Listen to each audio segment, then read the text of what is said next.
Chapter 582. Zhang Feng did not explain. At this moment, he could not help but think of the process of making beggar's chicken. Big idiot, you're fast.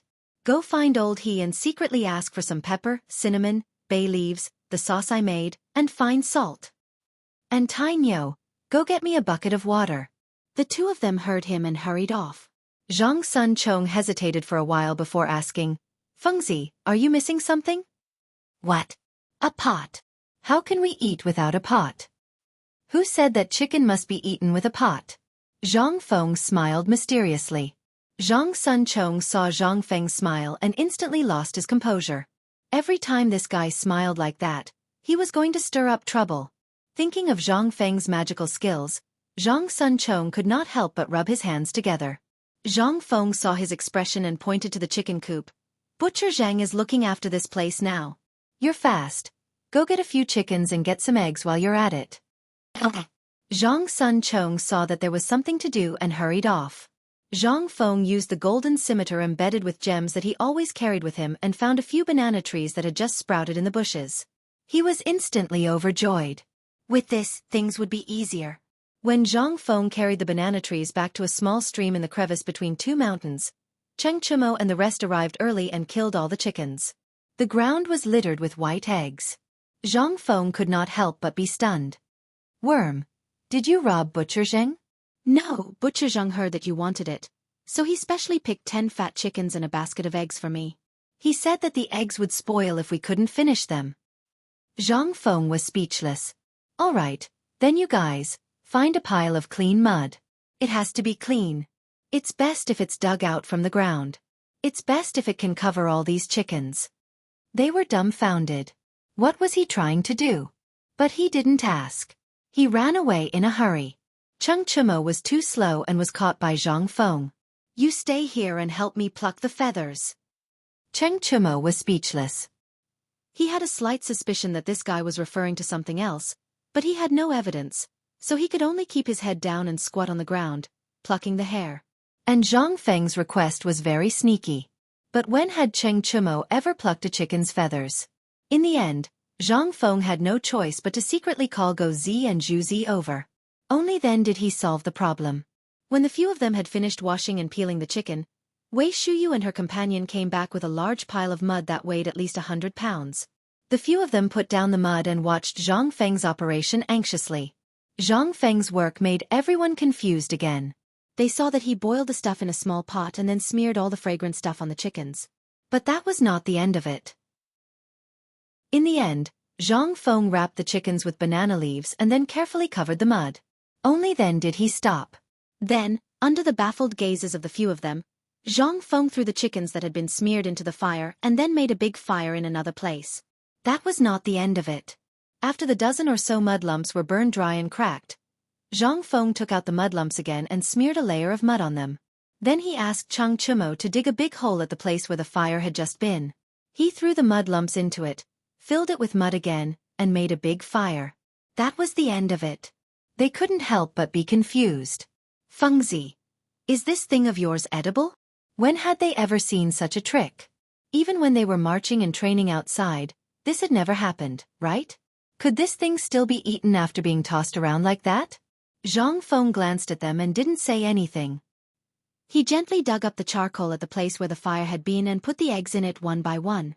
He then carefully wrapped the eggs with ashes and finally stopped. This made them even more confused. They looked at Zhang Feng in a daze as he fiddled with the fire. Cheng Chumo couldn't help but poke Zhang Sun, who was squatting on the ground, and asked, Is this guy provoked? Otherwise, why would he waste things like this? He has a stove. Why would he waste things like this? Zhang Sun looked at Zhang Feng and couldn't help but sigh. Sigh.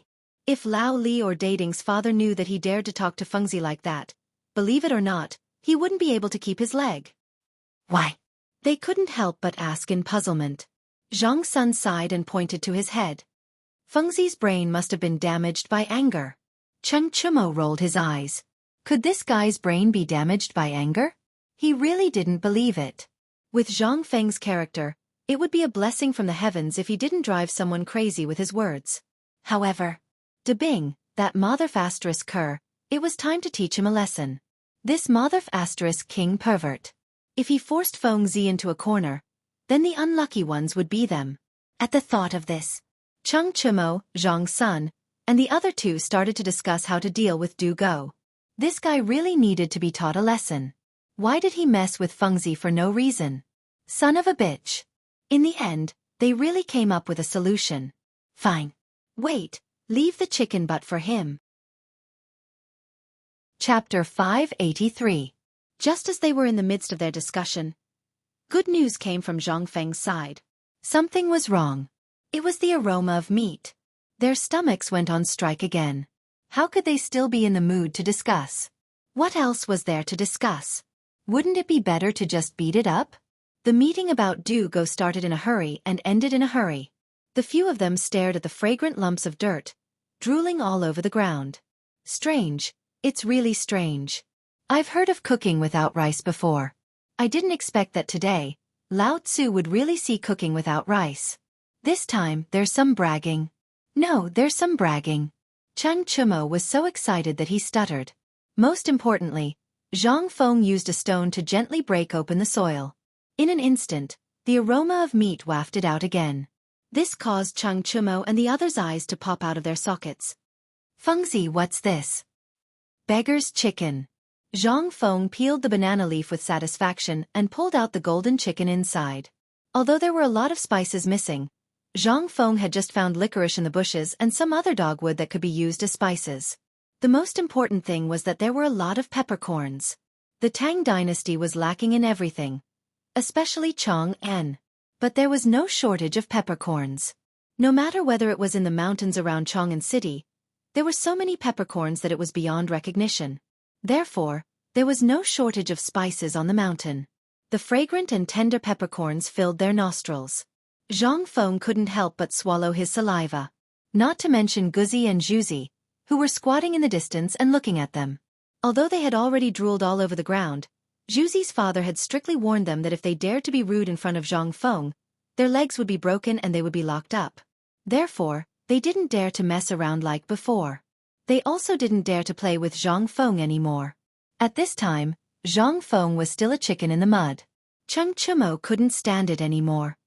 Well, Feng Zi, this thing is hot. Your hands are precious. Let me do it. No, I'll do it too. Me too. As they spoke, the three of them bravely stepped forward. Each of them hugged a piece of scalding hot soil as they groaned in pain and ate it. Zhang Feng was speechless. Wasn't it just a beggar's chicken? There were plenty of them. However, when he smelled the aroma of the meat, he was so hungry that he felt dizzy. Calling Gozi and Zhuzi, the two of them came up and gave them a chicken each, saying, "Eat here, don't tell anyone, otherwise, you won't be able to eat in the future." Zhuzi looked behind him and said timidly, "Brother Feng Zi, can I leave a drumstick for my sister?" "I'll leave one for her. You guys can eat it secretly tonight." "All right." It wasn't that Zhang Feng was reluctant. It was that although there were thousands of chickens, they were continuously sent up every day. Although he didn't know where Li Qian got the chickens, there were too many people. If all the people were attracted here, how could he live a good life? Who would eat it? Who wouldn't eat it? Therefore, it was inevitable that he would give them special treatment. It wasn't that he didn't want to. The key was that no one knew how to do this. There were already a lot of things to do now. If this thing was added, wouldn't he go crazy? And at this moment, Li Chengqian's voice came from not far away. Feng Zi, good news, very good news." The few people who were eating chicken were stunned when they heard that. They looked at Li Chengqian, who was running all the way, and asked vaguely, "What's the matter?" Li Chengqian saw their strange actions and sniffed the tempting smell of chicken in the air. He couldn't help but speed up his pace.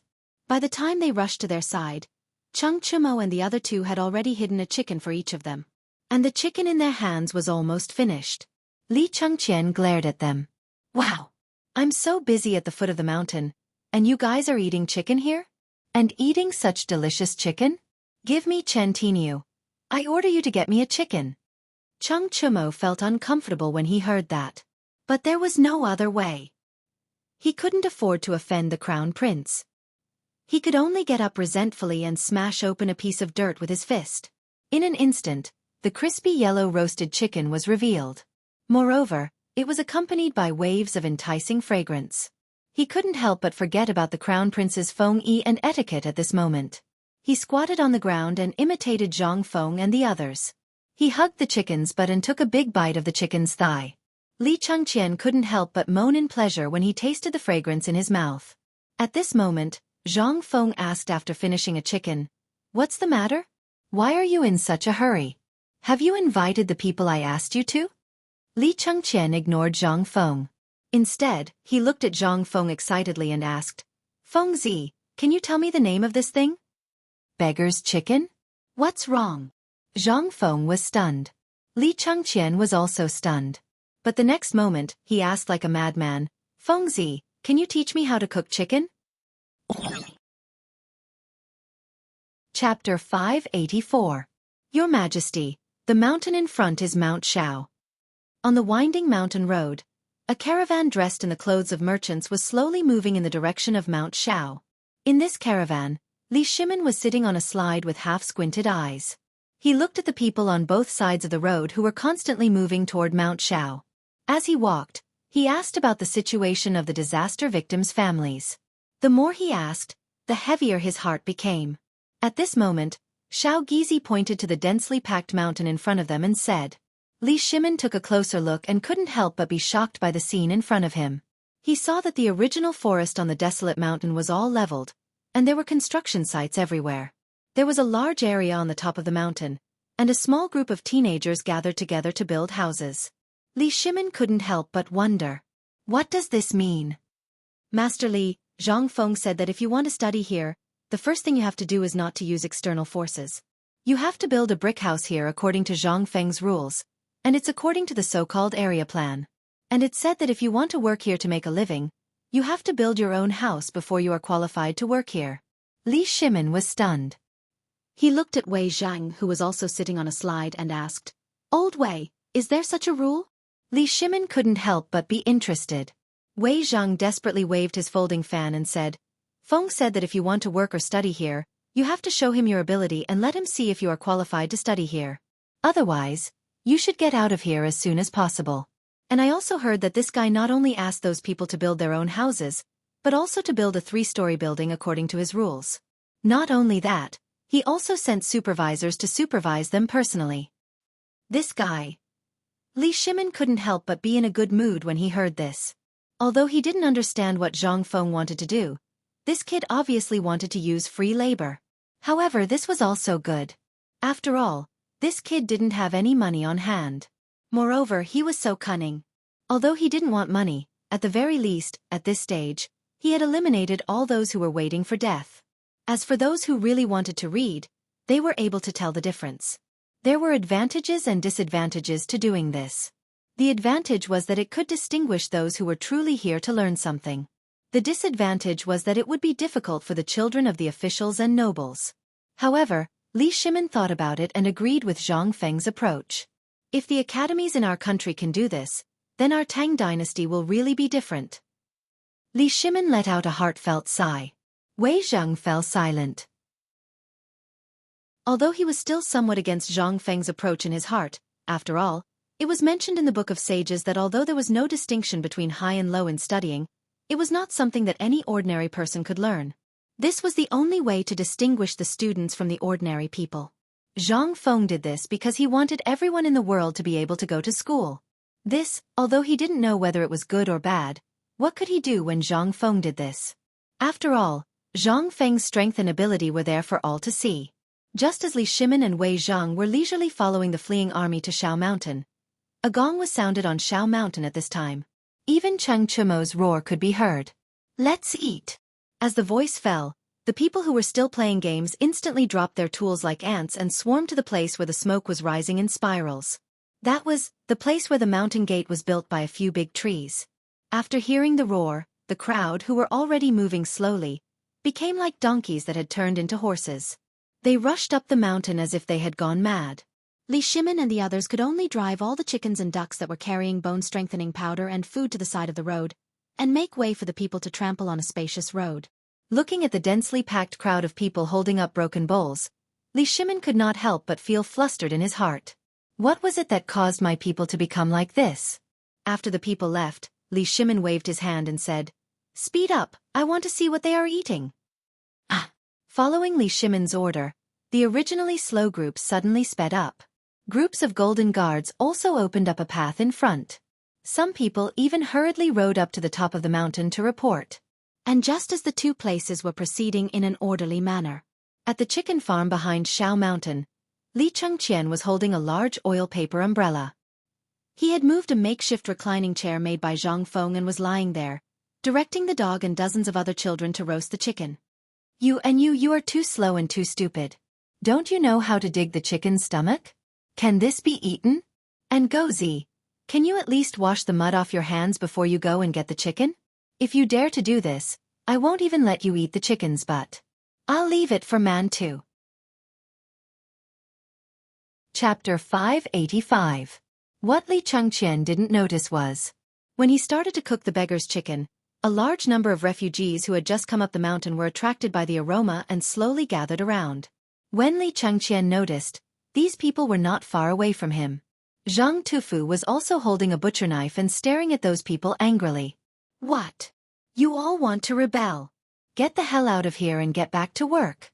Li Chengqian turned around with Zhang Tufu's roar. He didn't know what was going on, but he was shocked by what he saw. Behind him were basically the children who had followed their parents up the mountain. At this time, they were staring at his hand with their big black eyes. You little brat, don't you know how to be secretive after eating a chicken? Look, I'll see how you explain this to Fengzi. Zhang Tufu said hatefully. He stomped his foot and left. At this time, those children looked at the big chicken legs in the hands of Guzi and Zhuzi and couldn't help but step forward. Guzi and Zhuzi quickly hid the chicken legs. But it was too late. When one was hungry, one's IQ would basically be in the negative. Especially when one saw such delicious food, one would have forgotten what IQ was. One of the teenagers couldn't hold back and rushed forward to snatch the chicken in Guzi's hand. But at this time, Li Chengqian's guard hurried over and kicked the person away. How dare you? Why aren't you backing down? Which one of the crown prince's guards wasn't a master? Although the guard had already restrained a lot of his strength, he still kicked the teenager far away. It was only at this moment that those people woke up from their stupor after hearing this cold shout. A teenager who seemed to be that teenager's elder brother hurriedly kowtowed to Li Chengqian in horror. Sir, please do not kill him. He hasn't eaten for 3 days. He was muddle-headed and offended, sir. Li Chengqian's expression was very bad. He looked at those people and then at the chicken that had just been roasted, as well as the chicken that was already cold. He waved his hand and said, Guzi, give it to them. Guzi didn't move. Instead, he hugged the chicken in his hand tightly. Li Chengqian was angry, but he didn't know who to vent his anger on. He could only take a deep breath and said, Wait, I'll roast it for you. You give it to them. Be obedient. No, I haven't eaten the steamed buns. My brothers haven't eaten. Be obedient. Wait, I promise you all will have chicken. Hearing this, Guzi and the others reluctantly threw the chicken to them. When those chickens were handed out, Li Chengqian's thought of fighting didn't happen. The teenager took all the chickens and placed them all on the ground. Then, he tore them apart, piece by piece, and gave them to each person. In the end, these chickens were still not enough. But there was only the last chickens. Gritting his teeth. TSS. SSS? S's. Regardless of whether it was in the palace or anywhere else, what he wanted to eat was not something that could be done with just a word. Even if he wanted to eat tiger meat, someone would bring it to him immediately. But now what did he see? Fengzi had already collected all the rotten food. Why were they still acting like this? Guzi, you guys, quickly go and get the chickens and ducks. The more the better. No, these chickens and ducks are Brother Fengzi's. It's okay if you steal a little. How much do you need to eat with so many people? Brother Fengzi hasn't eaten yet. Guzi immediately protested. Li Chengqian could only wave his hand and say, Don't worry. Wait for my men. They'll bring thousands and thousands of chickens and ducks up the mountain.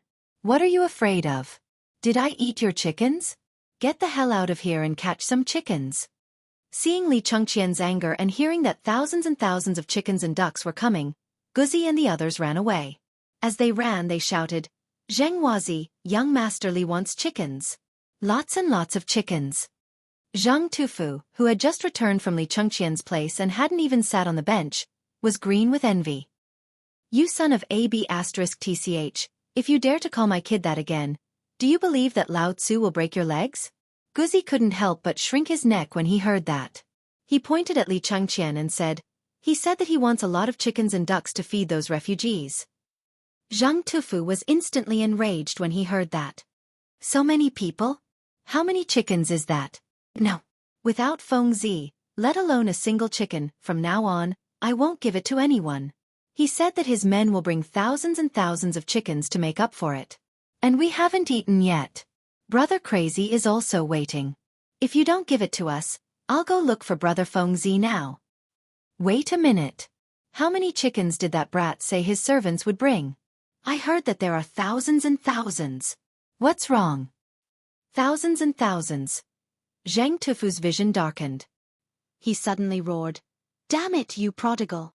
There's not much food on this mountain to begin with. Damn it, now you have so many mouths. Are you trying to eat Feng Zi?" Chapter 586. Zhang Feng was very busy. When he woke up early in the morning, he encountered more than 1,000 refugees going up the mountain. He wanted Li Gan to deal with them, but he didn't know what possessed him. A beggar's chicken had charmed him. He ran away before the sun rose, and he didn't know where he was. Even Go Zi, Zhu Zi, and the group of children who were in charge of distributing the porridge and food were nowhere to be seen. How could this not give Zhang Feng a headache? But this was good. Once this person came, Du Dabing would be busy and wouldn't have time to bicker with him. It was just that when he ran away, he took his blueprint with him. Early in the morning, Zhang Feng was lying on the table, working on the blueprint again. Just as Zhang Feng was about to succeed, he suddenly felt a gust of cold wind. He thought that Go Zi and the rest had returned and were fanning him. "Go Zi, the wind is stronger." "All right, where did that damn person go?" "I say, Feng Zi, who are you talking about?" At this moment, Li Shimen's voice sounded behind Zhang Feng. Zhang Feng thought he heard wrong. He turned around and saw that it wasn't Go Zi, but Li Shimen, who was fanning him while staring at his blueprint. "Lao Li? Old Wei? When did you guys come?" "Oh right, this is." Turning around, Zhang Feng saw Li Shimen and Wei Zhang, as well as an old man with his hands behind his back, looking at the busy people outside. Li Shimen pointed at Sun Simiao and said, "Isn't this the miracle Dr. Sun Simiao you're looking for?" When Li Gan found out that I was coming yesterday, he ran away. However, when I was at the door, I saw De Bing and the others. But where did Li Gan go? Li Shimen thought that something big had happened and wanted to show off in front of Sun Simiao. But when he went up the mountain, he didn't see him. Li Shimen couldn't help but feel a little disappointed. He asked the moment he entered. But how could Zhang Feng care about this? He hurriedly pushed Li Shimen away and came to Sun Simiao. He bowed and said, "Student Zhang Feng greets Mr. Drug God." Only then did Sun Simiao retract his gaze. He cupped his fists and said, "Little friend is too polite. I've long since heard of your matter. To be able to take out 20,000 dan of grain to save the people from disaster at this time, little friend's courage is truly admirable." "Elder son, you flatter me. I'm just trying to do my part." Seeing Zhang Feng and Sun Simiao talking back and forth, saying something neither salty nor light, Li Shimen and Sun Simiao were completely left to the side. They simply left the room and wandered around the construction site. "Old Wei, look at this thing. It's built so strangely." As soon as he left the house and wandered around the construction site, Li Shimen noticed something different. Logically speaking, the renovation of a house was nothing more than an earthen house, a brick house, or a wooden house. Although this was just laying the foundation, it seemed to be different from the house that the two of them understood. Li Shimen couldn't help but beckon Wei Shuyu over. "Let me ask you what's going on?" Of course, Wei Shuyu knew what was going on. She told Li Shimen the whole story. When Li Shimen heard this, he couldn't sit still. He ignored Wei Zhang and hurried into the wooden house. At this time, Zhang Feng and Sun Simiao seemed to be discussing something. Zhang Feng even wrote something and handed it to Sun Simiao. Sun Simiao looked at the piece of paper and didn't say anything. He just left without saying a word. Li Shimin asked curiously, "You can write prescriptions? How is this a prescription? This is just a recipe for ingredients."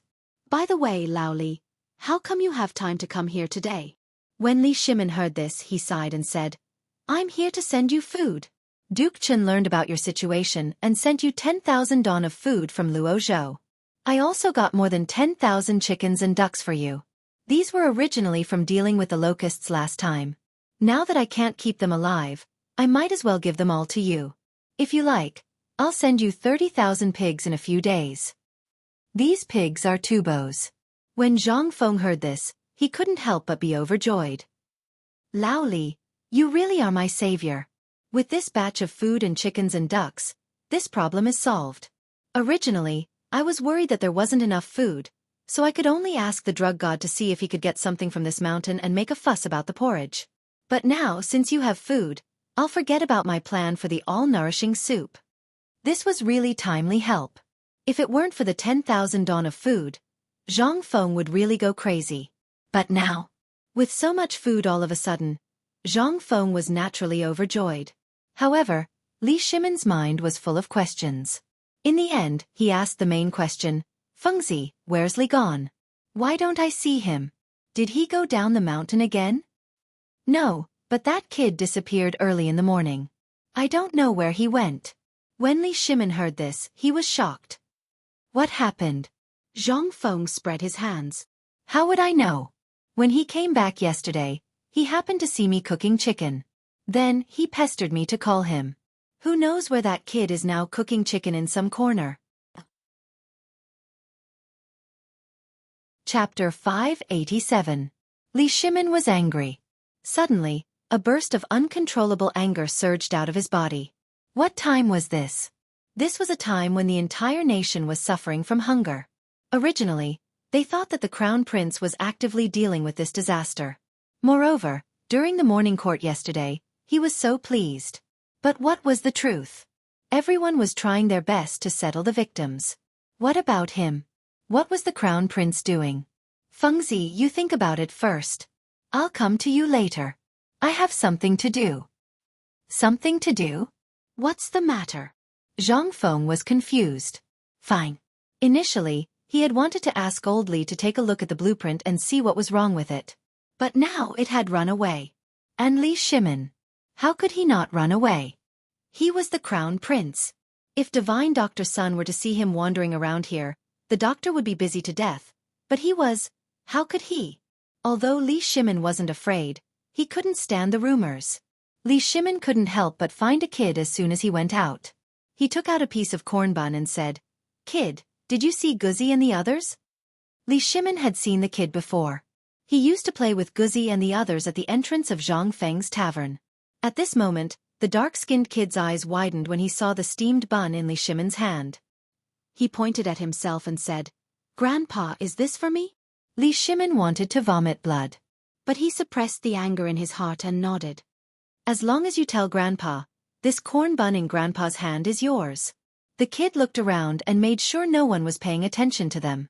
Then he carefully asked Li Shimin to squat down and said, "I told you, but you can't tell anyone else.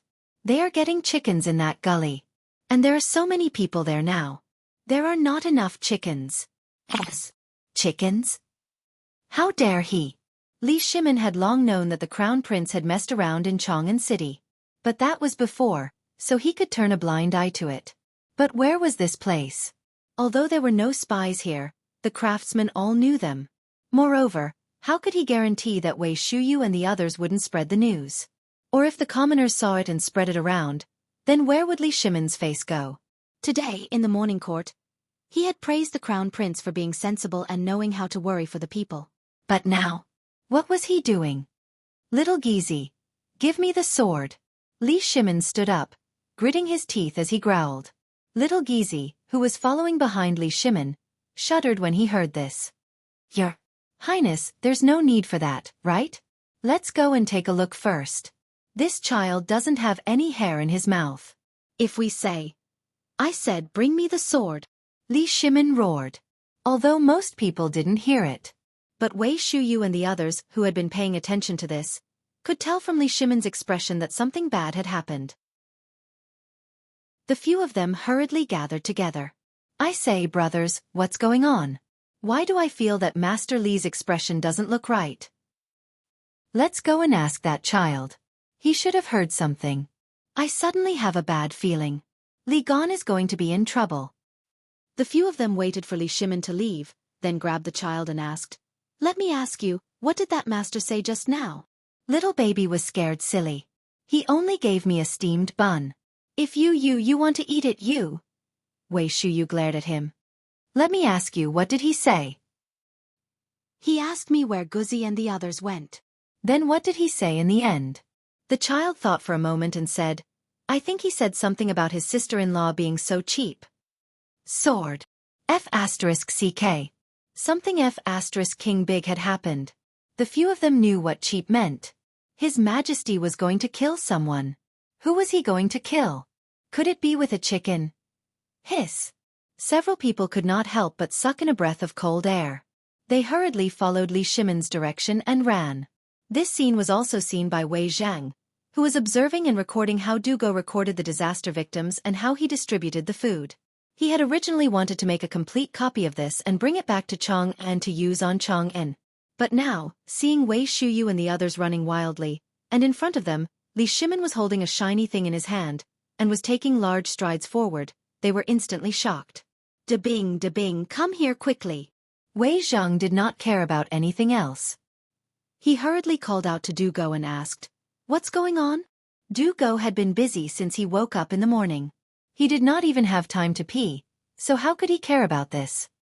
He glanced in the direction the few of them were running and said in a muffled voice, They seem to be looking for that kid Li Gan. He disappeared before dawn. I don't know what he's doing. Wei Zhang's heart could not help but skip a beat. Something bad had happened. To make the emperor so angry all of a sudden, it meant that he could not care about anything else. Wei Zhang kicked the paper and pen in his hand into his clothes. He hurriedly lifted his robe and chased in the direction Cheng Chumo and the others had run. The strange movement here finally attracted the attention of Sun Simiao, who was observing the cooking in the pot and a bowl of porridge with bone-strengthening powder. Seeing Wei Zhang in such a panic, he couldn't help but jump in fright when he took a closer look. He hurriedly beckoned to Dugo. Kid, carry the old man and catch up with them quickly. Chapter 588. Although the word chicken was still very common in the Tang dynasty, it was still a very lowly thing. If it was an ordinary person, it would be nothing. But what was the crown prince of a country? He represented the imperial family. So many people were busy helping the victims of the disaster. But what was the crown prince doing? How could this not make Li Shimon angry? At this moment, Li Shimon was holding his sword with a frosty expression. Behind him, all the Jinwu guards were fan-shaped to protect Li Shimon from both sides. They also saw the anger on the emperor's face. Everyone couldn't help but sweat as they held the Modeo hidden in their robes. After Li Shimon circled around a mountain ridge, he saw a chicken pen made of bamboo that stretched as far as the eye could see. Not far from the chicken pen, there was a small stream that flowed from a cave on a mountain. A large group of people were gathered together, doing something unknown. In the middle of the crowd, Li Chengqian's eye-catching robe was recognized by Li Shimon and the others at a glance. Next to Li Chengqian was a banner with the words "Help the Victims. Chicken Dinner" written on it. Seeing these words, Li Shimon couldn't help but feel dizzy. When everyone saw this scene, they couldn't help but feel their heads explode.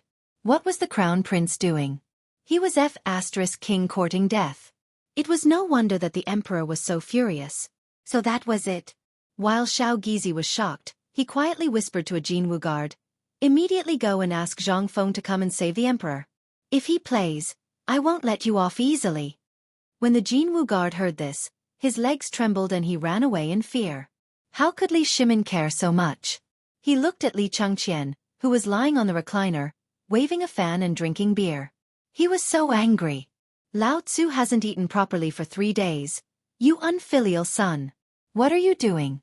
I asked you to come here to let you learn Zhang Feng's skills. I thought you learned something, but this is what you learned? Unfilial son. Kneel down. Li Shimon finally couldn't hold it in anymore. He shouted angrily, raised his sword and rushed down.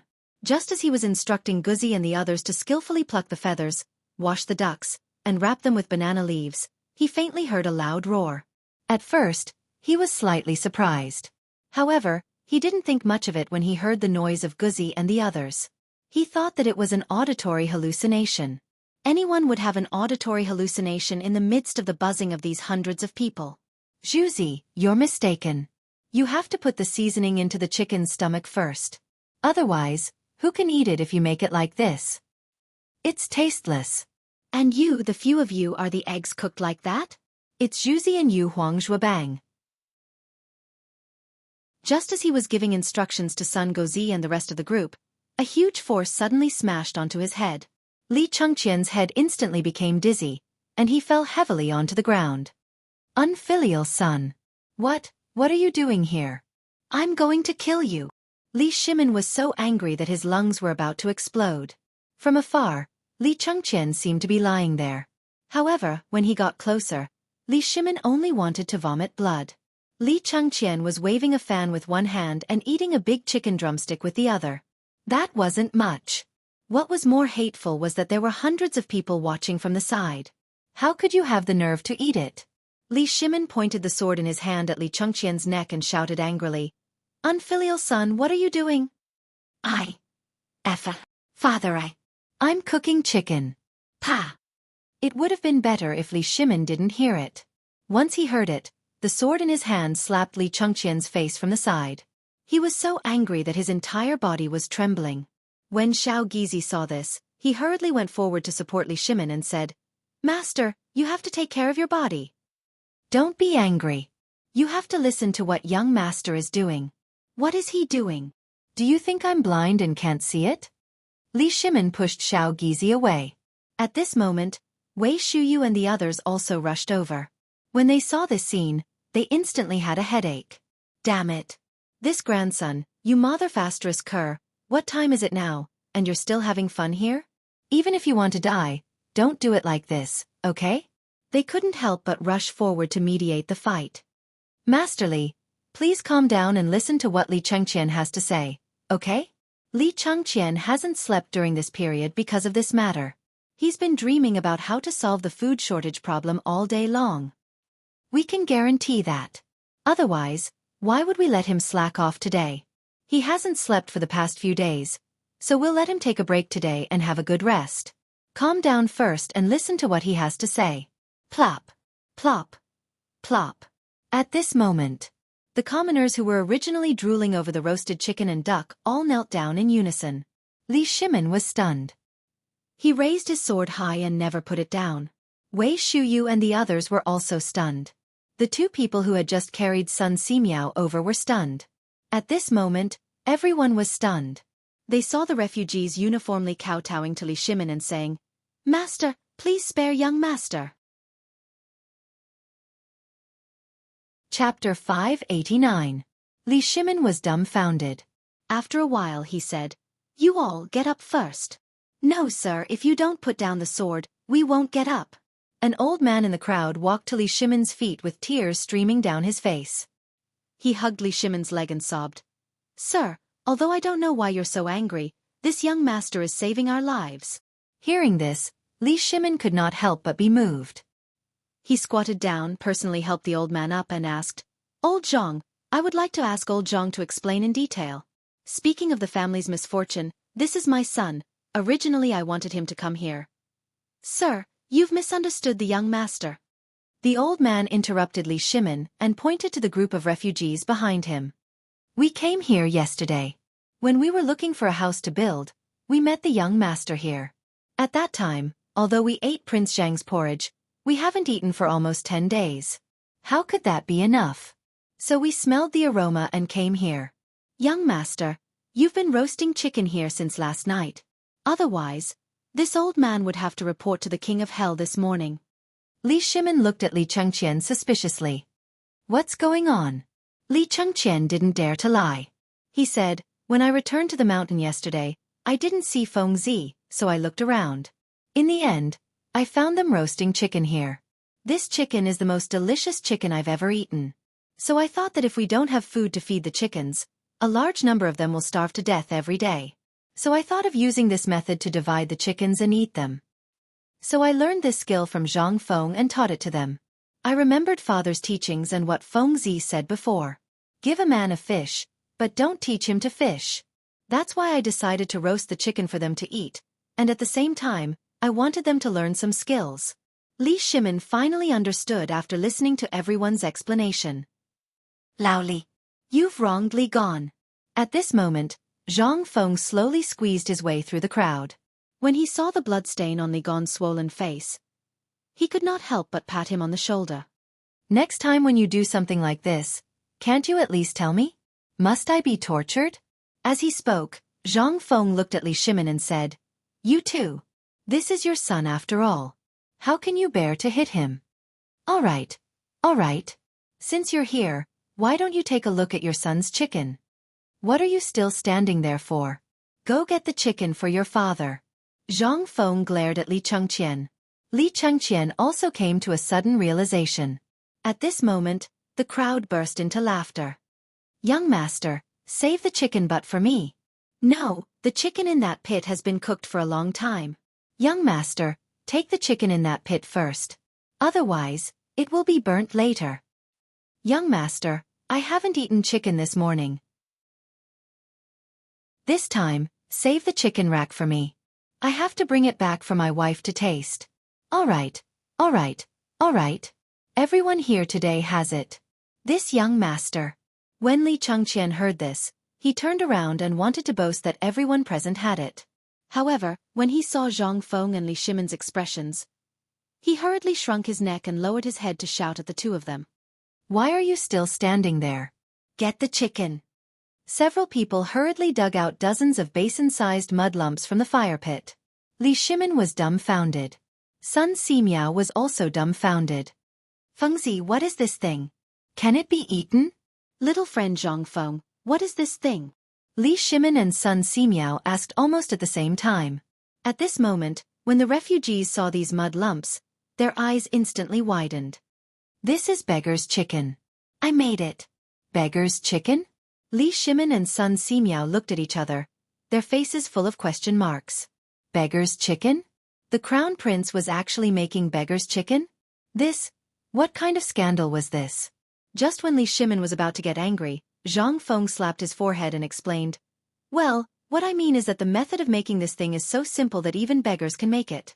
And as you can see, this thing doesn't need a stove. It can be made with local materials. It's a must-have for home travel. In his early years, Li Shimin often fought in the north and south. Basically, food was roasted on a fire or stewed in a pot.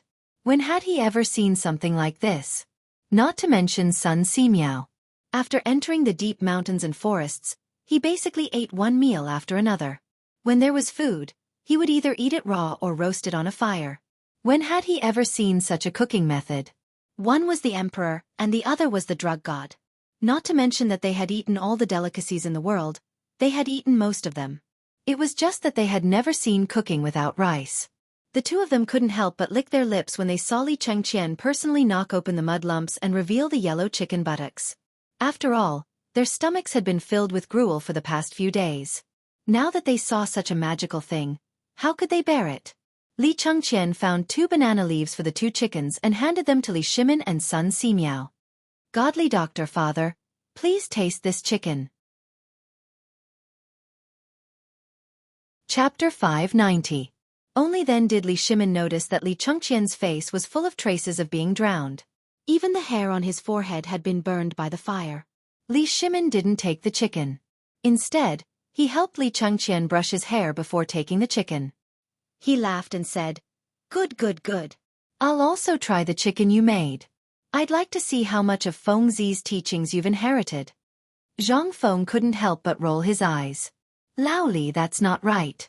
What do you mean by that? You seem to be saying that your son is here to steal my teachings?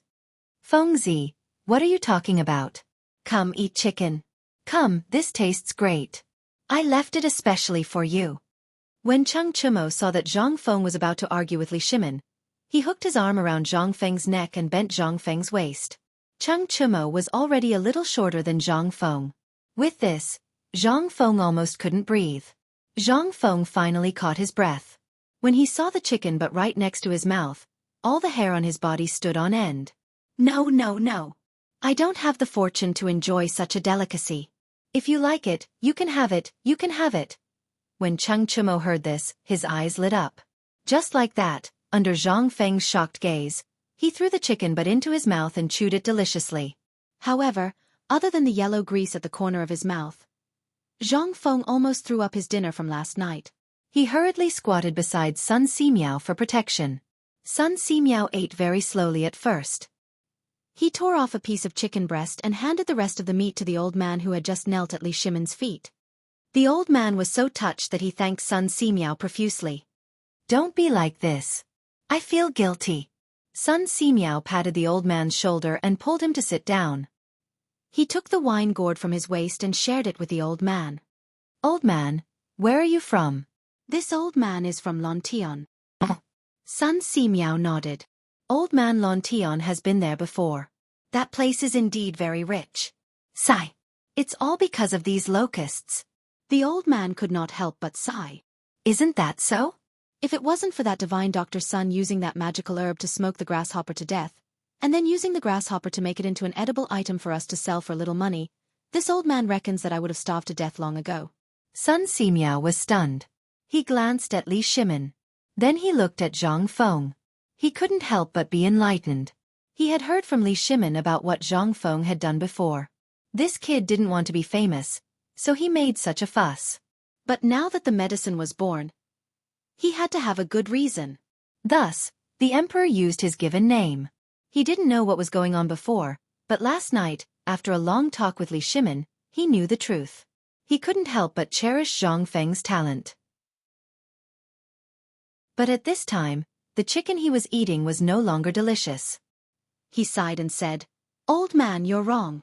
That medicinal herb was not made by divine Dr. Sun at all. The people who were fighting for the food, as well as the old man who was eating the chicken thigh, were all stunned.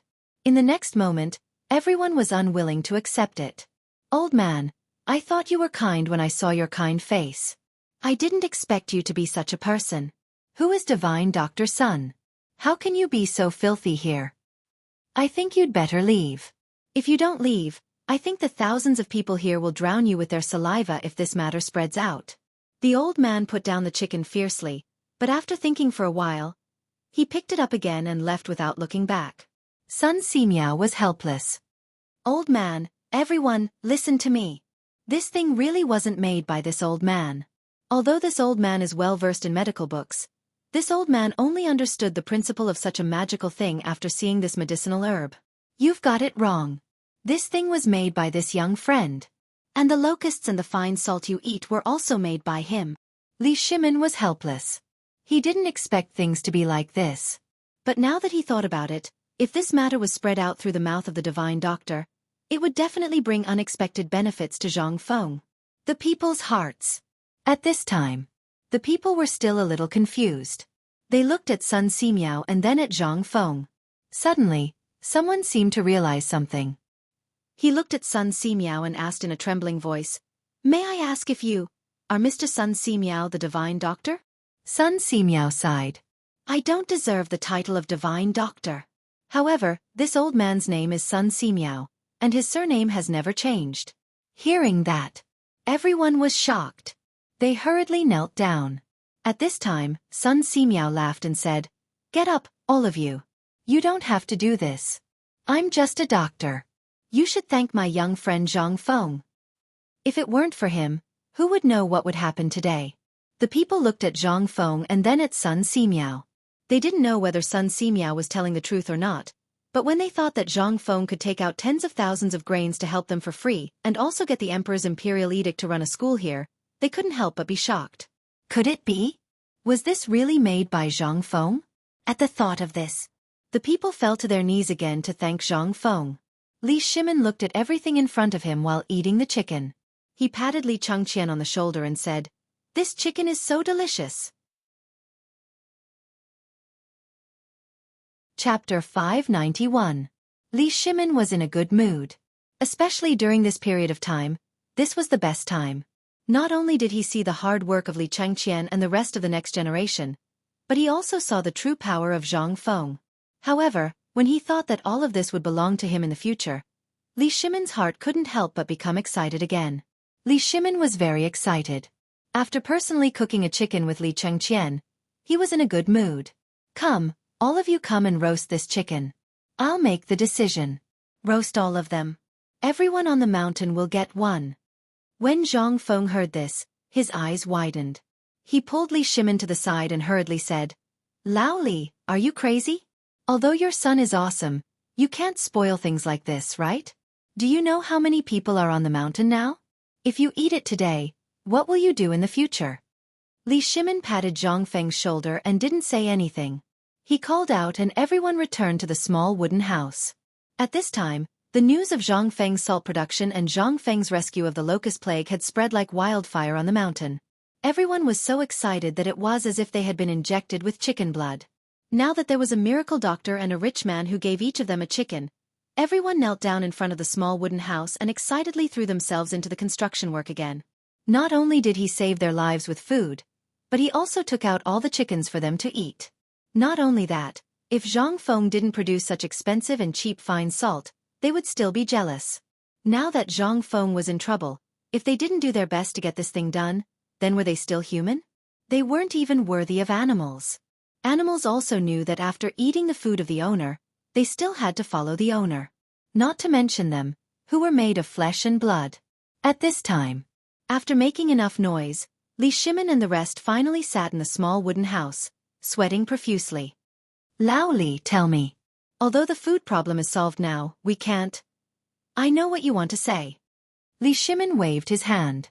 Xiao Gizi hurriedly added, My squire Li has already taken back all the chickens and ducks that were previously released outside Chang'an City. Not only are they being distributed to the people of Chang'an City for free, but half of the chickens and ducks are also being prepared to be given to brother Zhang Feng. Zhang Feng was stunned. His face was filled with disdain. Half? How much can half be? Li Shimin glared at him. What? You think 300,000 chickens and ducks are too few? Puff. Zhang Feng spat out a mouthful of beer onto Cheng Chumo's mouth and hurriedly asked, What did you say? How much? 300,000? Why are there so many? Li Shimin felt helpless. Isn't this your bad idea? At that time when we were doing business with Tubo, we said something about exchanging things for food. This Tubo was like a madman. He was afraid that these things couldn't survive. Cows, sheep, and horses were fine, but these chickens, ducks and pigs were all given to us. He only asked for 100,000 don of food. Zhang Feng couldn't help but feel dizzy. Then, how many chickens and ducks do you have in total now? Li Shimin was stunned. Hey, old Wei, how many chickens and ducks do we have? Wei Zhang was also stunned by the question. He hurriedly said, Let me see. As he spoke, he took out a small red book that he always carried with him from his embroidered robe and began to flip through it. After a while, Wei Zhang said, Now, there are 475,600 chickens and ducks outside Chang'an City. Every day, thousands of chickens and ducks starve to death or are trampled to death by other chickens and ducks. The daily consumption of food is more than 10 don. Hiss. Zhang Feng couldn't help but gasp. My goodness, 470,000 don? Lao Li, did you rob Tubo? Otherwise, how could you have so many chickens and ducks? Li Shimin was speechless and gave a wry smile. How would I know? At that time, people in Tubo didn't have enough to eat, and countless people starved to death. How could there be such things as fodder that you made? So, under the wise decision of the current emperor, I happened to have some business with people in Tubo. So they first said that they would leave the chickens and ducks with me. But in the end, didn't the plague of locusts break out? They simply exchanged these chickens and ducks for 100,000 don of food. If not, how could I be short of food now? Li Shimin couldn't help but sigh. He miscalculated. At that time, if he had listened to Zhang Feng's words and gathered all the food in the country, how could there be such a field now? On the contrary, the chickens and ducks that were popular at that time had now become another problem besides solving the problem of food for the people. These chickens and ducks were far more than the so-called 400,000, and this was only the chickens and ducks gathered outside Chang'an City. What if the chickens and ducks in other places were added? How much would that be? Thinking of these chickens and ducks, Li Shimin began to have a headache. Damn it, damn it. However, Zhang Feng couldn't help but pat Li Shimin's shoulder excitedly and said, Lao Li, I have something to discuss with you. Li Shimin couldn't help but be shocked. What's the matter? Give me all your chickens and ducks. Do you know this time, you've made a fortune? Zhang Feng was very excited. Originally, Old He and the others shook their heads and sighed that Zhang Feng was a fool every time they met. But they didn't know that although Zhang Feng had lost 20,000 on of food, after hearing that there were so many chickens and ducks at this time, Zhang Feng was very excited. Zhang Feng couldn't help but recite a poem again. One must enjoy life to the fullest. Don't let the golden cup be empty against the moon. I am born to be useful. Money will come back after it is spent.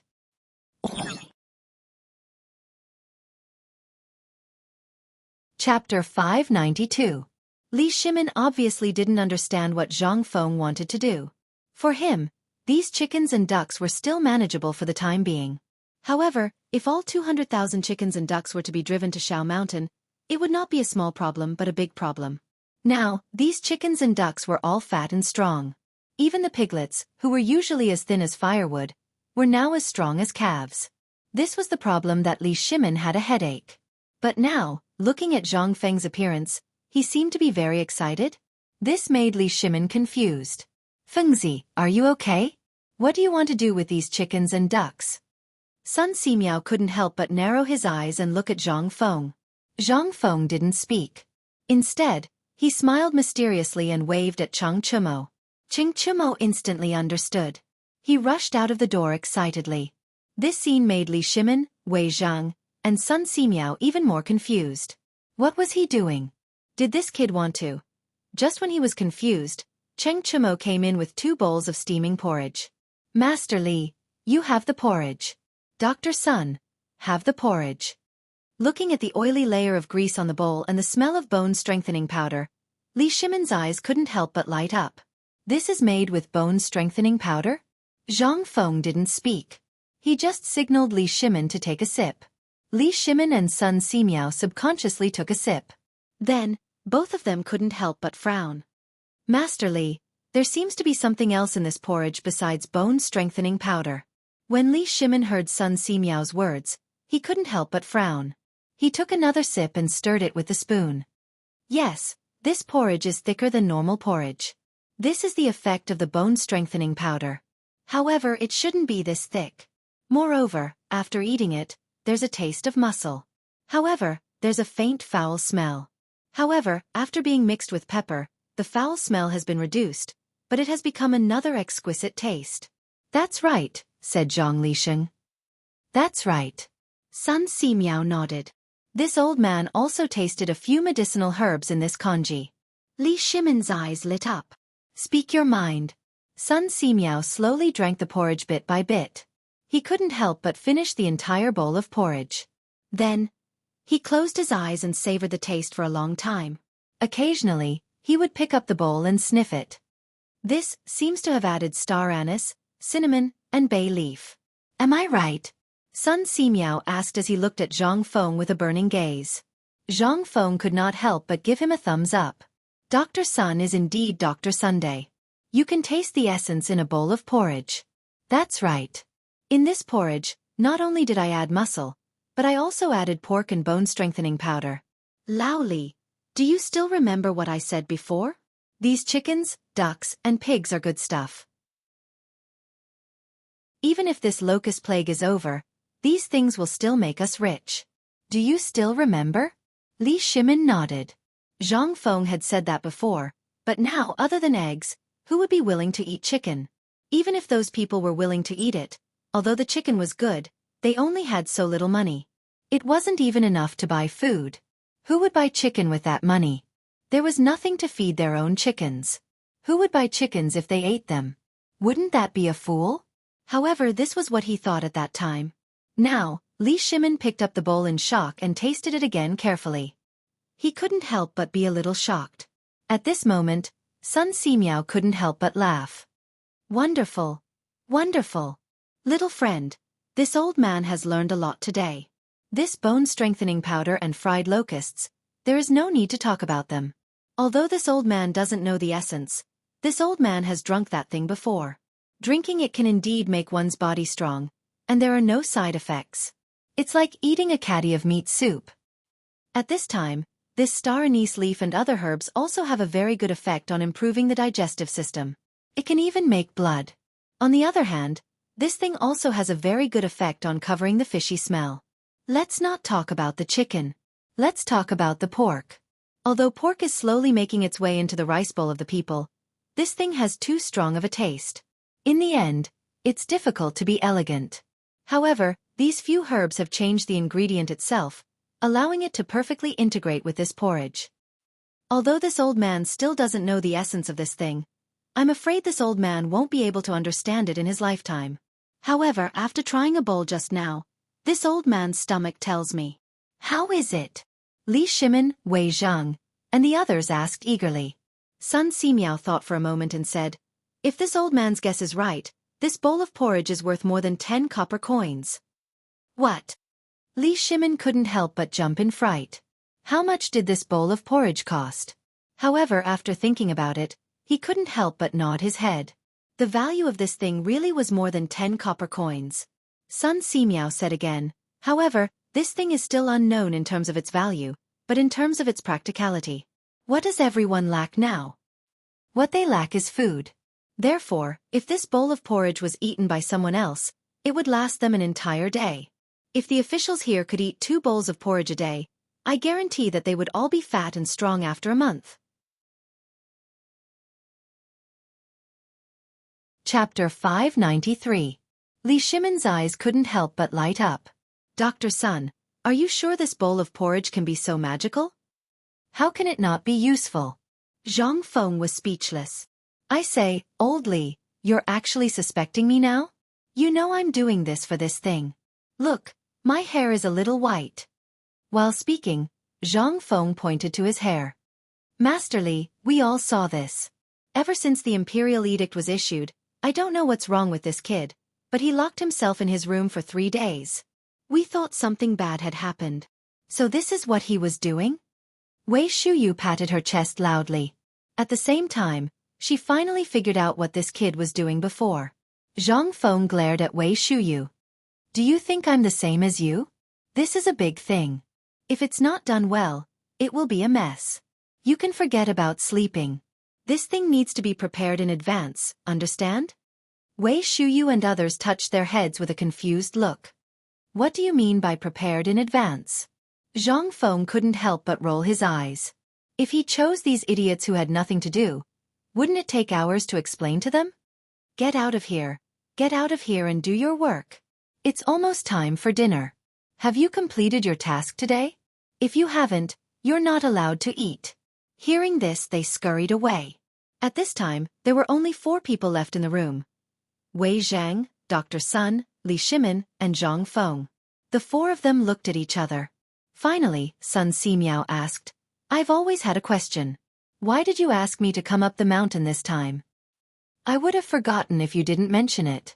Zhang Feng patted his forehead and said, This time, I asked you to come here for this bowl of porridge. If it weren't for Lao Li's 10,000 dan grain and these chickens and ducks, there would really be a big problem this time. But now that we have these things, I boldly asked Dr. Sun to find some herbs on this mountain. Sun Simiao couldn't help but wonder, then why are you looking for herbs? Yes, Fengzi, why are you looking for herbs? Tell me, what do you want?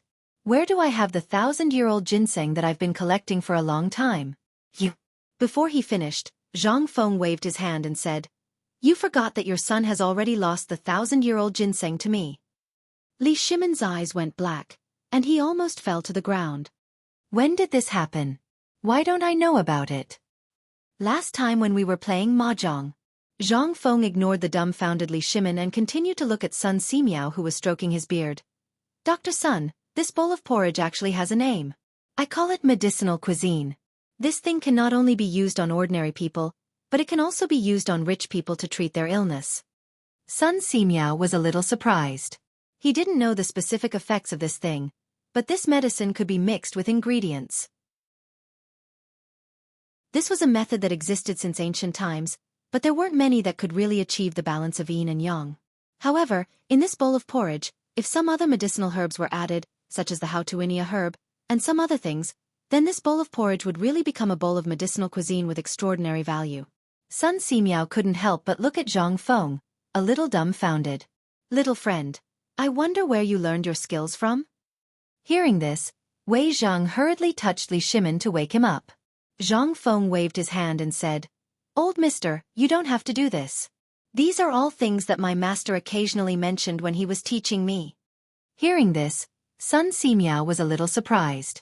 This was just an occasional mention? Could it be like this? If he were to seriously study medicine, what would happen? May I ask? Well, don't ask. This is a sad thing. I don't want to talk about it. It would be strange if he could explain it clearly. He had heard of this man's name in the future. He was simply the second Tang Xing. No, the second was Du Dabing. That guy was really poisonous. Li Shimin couldn't help but say, "Dr. Sun, Zhang Feng's master has gone to travel maybe. So if he doesn't want to talk about it, you don't have to ask. There are many wonderful people in this world, but we can't meet everyone. Although we can't meet his master at this time, I think this porridge of Feng Zi will definitely become a good thing." Li Shimin couldn't wait for a long time. Now that Sun Simiao had said so, it must be true that this thing was definitely something good. Then, the most important thing now was, Li Shimin wanted this thing. He didn't want to make a fortune with this thing, but if this thing could be used on the disaster victims in the world, although there wasn't much bone-strengthening powder left and it couldn't be used everywhere, there couldn't be more chickens, ducks, and pigs. Once it was added, then, Li Shimin couldn't sit still. He said, "Well, Feng Zi, you also know that there are disasters everywhere in the Tang dynasty now. You don't want to see all the disaster victims come to you, do you? So, Feng Zi, can I make a deal with you?" Chapter 594. How could Zhang Feng not know what Li Shimin was going to do? He had already given them so many things. Moreover, there were hundreds of thousands of chickens and ducks. Even if Lao Li and his family ate them all day long, they wouldn't be able to finish them all. Therefore, Zhang Feng spread his hands. "Brother, I know what you're going to do even if you don't tell me. Since you're here today, this is also what I wanted to tell you. Lao Li, although it's a bit unkind to make money from a national disaster, this is really a profitable business." Li Shimin was a little speechless. This kid really thought of himself as a businessman. However, the Tang dynasty was really short of money now. Whether it was the manufacturing of the iron ships or iron carriages, it would cost a lot of money. Also, the soldiers stationed at the border would need a huge amount of military funds. Although they had made some money before, after the locust plague, the treasury that had just been filled up was a little empty again. At this time, Li Shimin understood what Zhang Feng wanted to do after hearing what Zhang Feng said. "You mean to sell this bowl of porridge to those rich people?" Zhang Feng stretched out a hand and shook it. He said mysteriously, "Yes and no. After all, we don't have much bone-strengthening powder now. We can't make this thing like this. This is one of the reasons why I asked Elder Sun to come up the mountain. On the one hand, I want Elder Sun to find some medicinal herbs that can replace the bone-strengthening powder and add them to this porridge. Moreover, I want to make this porridge into two different things. One is the kind that doesn't add the bone-strengthening powder and can fill the stomach, but the improvement of the physique is minimal. The other is the kind that doesn't add the bone-strengthening powder, but the taste and the effect of strengthening the physique are the same, or even stronger." What Zhang Feng wanted to do this time was actually a distribution model, which meant that he wanted to divide the same thing into 3, 6, and 9 grades. Although there was no hierarchy to this thing, and it was something that those unscrupulous merchants had originally divided for the sake of profit, he was now a merchant. Moreover, this great Tang wasn't like the modern world where everyone was equal. If this thing was really made into something like fine salt, then it would truly be a mess. However, for the people of the Tang dynasty, this thing was really a life-saving thing. Don't worry if the poor can't afford it. This thing can be reduced to the price of a bowl of porridge. It's just that the porridge is slightly more expensive. This porridge can be sold for money in the future. Of course, it's impossible now. There are so many chickens and ducks now. There were so many of them that they were consuming food every day. Since that was the case, they might as well bring them in.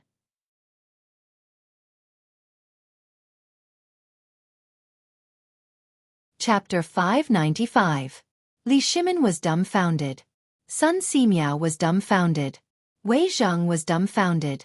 Everyone in the world knew that pork tasted awful. It would not be a big deal if it was eaten by commoners, but what were they making now? What kind of rich people would eat this medicinal cuisine? How fishy would it be? How disgusting was it? How could they eat it? That would be a strange thing. If they really did that, there would be big problems. However, Zhang Feng did not answer. Instead, he ran to the door and yelled, "Tai Niu, go get Li Qian. Tell him I'm looking for him." A moment later, a black-faced Li Chengqian rushed into the wooden hut, sweating profusely. "What's the matter?" "I'm busy." Li Chengqian bowed to Sun Simiao and Li Shimin as soon as he entered the hut. Zhang Feng patted Li Chengqian on the shoulder and asked, "We're all on the same side here, so I won't beat around the bush. Let me ask you, have you found the carpenter I asked you to find?" I found him. He's an old eunuch from the palace." Sun Simiao was dumbfounded when he heard that. Li Shimin already knew, but wasn't he talking about pigs? Why was it related to this again? However, the two of them did not ask anything. They waited quietly for Zhang Feng. Zhang Feng was overjoyed when he heard that. "That's great. Invite him in. I want to ask him something." Li Chengqian hesitated. However, after some thought and seeing Li Shimin's expression, he walked to the door and called in the eunuch he had brought with him. The old eunuch was very old. He had a head of silver hair, but his mouth was very thin. There was no beard on his chin. Zhang Feng was stunned. He pulled Li Chengqian to the side and asked, "He must be a eunuch?" Li Chengqian rolled his eyes. "Didn't I just say it?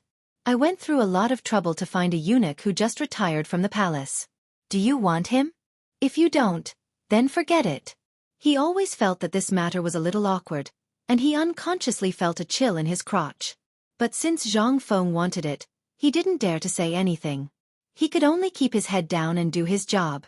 Seeing Li Chengqian like this, Zhang Feng's mood was greatly relieved. He circled the old eunuch a few times. Although the old eunuch was able to maintain his composure, how could he remain calm? Other than this idiot in front of him, the other three people were all people who could make the ground shake with a stomp of their feet. The emperor, the godly doctor, and the crown prince. He could not afford to offend any of them. If it weren't for eunuch Shao Gizi's constant reminders, he would probably have knelt down by now. At this moment, he could only grin with a smile that was uglier than crying and bow his body as he stood. After Zhang Feng finished looking around, the old eunuch said, "Greetings, Prince Zhang. Greetings to Master Li, young Master Li, and Dr. Sun." Sun Simiao rolled his eyes, looked at Li Shimin, and then looked at Zhang Feng playfully. Zhang Feng didn't care about the red tape and said, "Let me ask you something, old man." Seeing that the old eunuch's expression wasn't good, he hurriedly changed his words and said, "Old eunuch, let me ask you something. Please tell me honestly, okay? Of course, if this is your privacy, just pretend that I didn't say anything." How could the old eunuch not agree? He hurriedly said, "Prince Zhang, please ask. It's my honor to leave my body behind to do something for Prince Zhang." "Good." Zhang Feng patted the old eunuch's shoulder and said, "Since old eunuch said so, then if I, Zhang Feng, treat you unfairly in the future, then I'm worse than a pig or a dog." The old eunuch was shocked when he heard this. Zhang Feng said, "Don't be like that. What I asked may be a secret to you and the palace. Are you sure you can say this?" "Can he say? Can he not say it? If he doesn't say it, he'll die." The old eunuch was about to cry. He suddenly felt that this grandson was even more long-winded than the monks in the temple. If you have something to say, would it kill you to say it all in one breath? But he didn't dare to say anything. He was afraid. He was afraid that he wouldn't live past tomorrow. He could only take a deep breath and say, "Prince Zhang, please ask." After Zhang Feng was sure that the old eunuch wouldn't do anything, he carefully asked, "Let me ask you, how many years have you been a blacksmith in the palace? Or should I say, how many people have handled your work? Of course, I'm not doubting your craftsmanship. It's just that this matter needs to be confirmed. Otherwise, you can't be the slightest bit careless. Otherwise, many lives will be lost. If things go wrong, we might all be finished. When Zhang Feng said this, Li Chengqian's expression suddenly changed. He instantly bent over and his legs trembled. Son of a bitch. This grandson, he can't really be thinking of doing that, right? F***ck Lao Tzu is the crown prince. He wanted to cry. However, it wasn't just him. At this time, Li Shimin and Wei Zheng's expressions changed. Sun Simiao's expression changed meaningfully. What is this kid trying to do? Is he really thinking of? However, at this time, the emperor didn't say anything, so he didn't interrupt. He roughly guessed why Zhang Feng called him here. There was one thing he couldn't figure out. It was just to go to school. Was there a need to be a blacksmith? What is he trying to do? Chapter 596. However, Sun Simiao didn't care about that because the emperor didn't say anything. After all, his son was trembling in fear. Zhang Feng did not notice this, but the old eunuch was already trembling all over. His originally pale face was now a little green. Not only that, the sweat on his face was like beans, falling down with a schwa schwa schwa sound. He could already see death waving at him. However, the emperor didn't say anything. He didn't dare. He could only brace himself and stand there. Hey! Eunuch, you have to tell me in detail. The old eunuch's voice was trembling badly. But seeing that the emperor nodded calmly, he could only brace himself and say, I've been in the palace for dozens of years. The palace calls this cleaning the body, also known as Sun Zhen. I started doing this 30 years ago. Zhang Feng's eyes lit up when he heard that. He looked at the old eunuch as if he was looking at a treasure and hurriedly helped him sit down. He even sat next to Wei Zheng. How could the old eunuch dare to sit down? He sat down. He was pushed down by Zhang Feng and stood up again. He didn't sit down until Li Chengqian asked him to. Treasure. This was a treasure. 30 years of experience. It seemed that he couldn't be wrong. Zhang Feng rubbed his hands and squatted next to the old eunuch. Behind him, Li Chengqian was about to explode. He looked at Li Shimin with pleading eyes, but Li Shimin didn't even bother to look at him. Li Chengqian realized that it was going to be a tragedy. However, he couldn't do anything now. He could only brace himself and stand there. Fine. I won't be alone when the time comes. I'd like to see what he's going to do. Zhang Feng asked excitedly while Li Chengqian was in a mess. Eunuch, may I ask how it is? Does that person feel pain? Do you usually use mafesin? After using it, do your wounds fester a lot? Not only the old eunuch, but even Li Shimin's expression changed. What was this kid trying to do? However, Li Shimin didn't interrupt Zhang Feng for the time being before he got the results. He always felt that this kid was going to do something big. As for what it was, Li Shimin didn't know yet. But that was the nature of this kid. In the end, Li Shimin could only wait. How could the old eunuch dare to say a word? His entire body was shaking, and his head felt like it was being pounded by a heavy hammer. What is this? This was an insult to him. If it was anyone else who dared to ask such a question, he would definitely pick up a knife and fight them to the death. What is this? This was their last shred of dignity. It was also the pain hidden in the bottom of his heart. Who didn't want to be a man? But because of many things, they had no choice but to become eunuchs. What are you doing now? This was exposing his scars. But what could he do? He could only say in a muffled voice, "Before I use the knife, I will make the person drunk. Then, I only need to use a knife to clean up the wound. As for the wound, a handful of lime powder and a few days of wormwood. Basically, the person can walk." The old eunuch's words were very awkward. At this time, everyone in the room, except for Zhang Feng, felt a chill in their crotch and sat up unnaturally. Fengzi, what are you trying to do? Say it clearly. Li Chengqian finally couldn't take it anymore. Zhang Feng waved his hand, indicating for Li Chengqian to stop talking. Then he said, "Then eunuch, does it hurt? Will it have any effect on the aftermath?"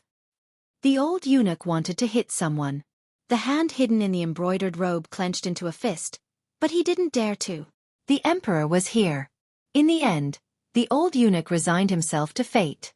He closed his eyes and said, it hurts a lot.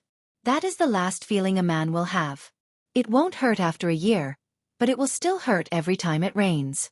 Prince Zhang should know that place very well. The old eunuch threw caution to the wind. What the hell, what could it be? Didn't he just want to know the details? What could it be? This kid was asking so many questions. Could it be that he really wanted to do something to the students who came here? At the thought of being able to do something to those students, the old eunuch felt a wave of pleasure. There was no other reason. Perhaps this was a kind of psychological distortion, but there was no other way. If he was invited here, then it definitely wouldn't be to ask if it hurt. Moreover, although Zhang Feng was known by very few people in the palace, an old man like him would still know a little. At this time, after hearing Zhang Feng's detailed questions, he suddenly couldn't understand Zhang Feng. Logically speaking, Zhang Feng was such a genius, but how could he be so concerned about these things? Not only did the emperor and the crown prince come, but he even invited the godly Dr. Sun Simiao. What did this mean? This meant that something big was going to happen. The old eunuch didn't know what exactly it was, but it definitely had something to do with his old profession. At this time, Li Chengqian finally couldn't sit still. He immediately went berserk. That, Fengzi, it's time to eat. I'm going to help Dabing and the rest. I'm leaving. Zhang Feng was stunned and hurriedly waved his hand. Where are you going? Wait, I still have something important to say. Scram. Lao Tzu quit.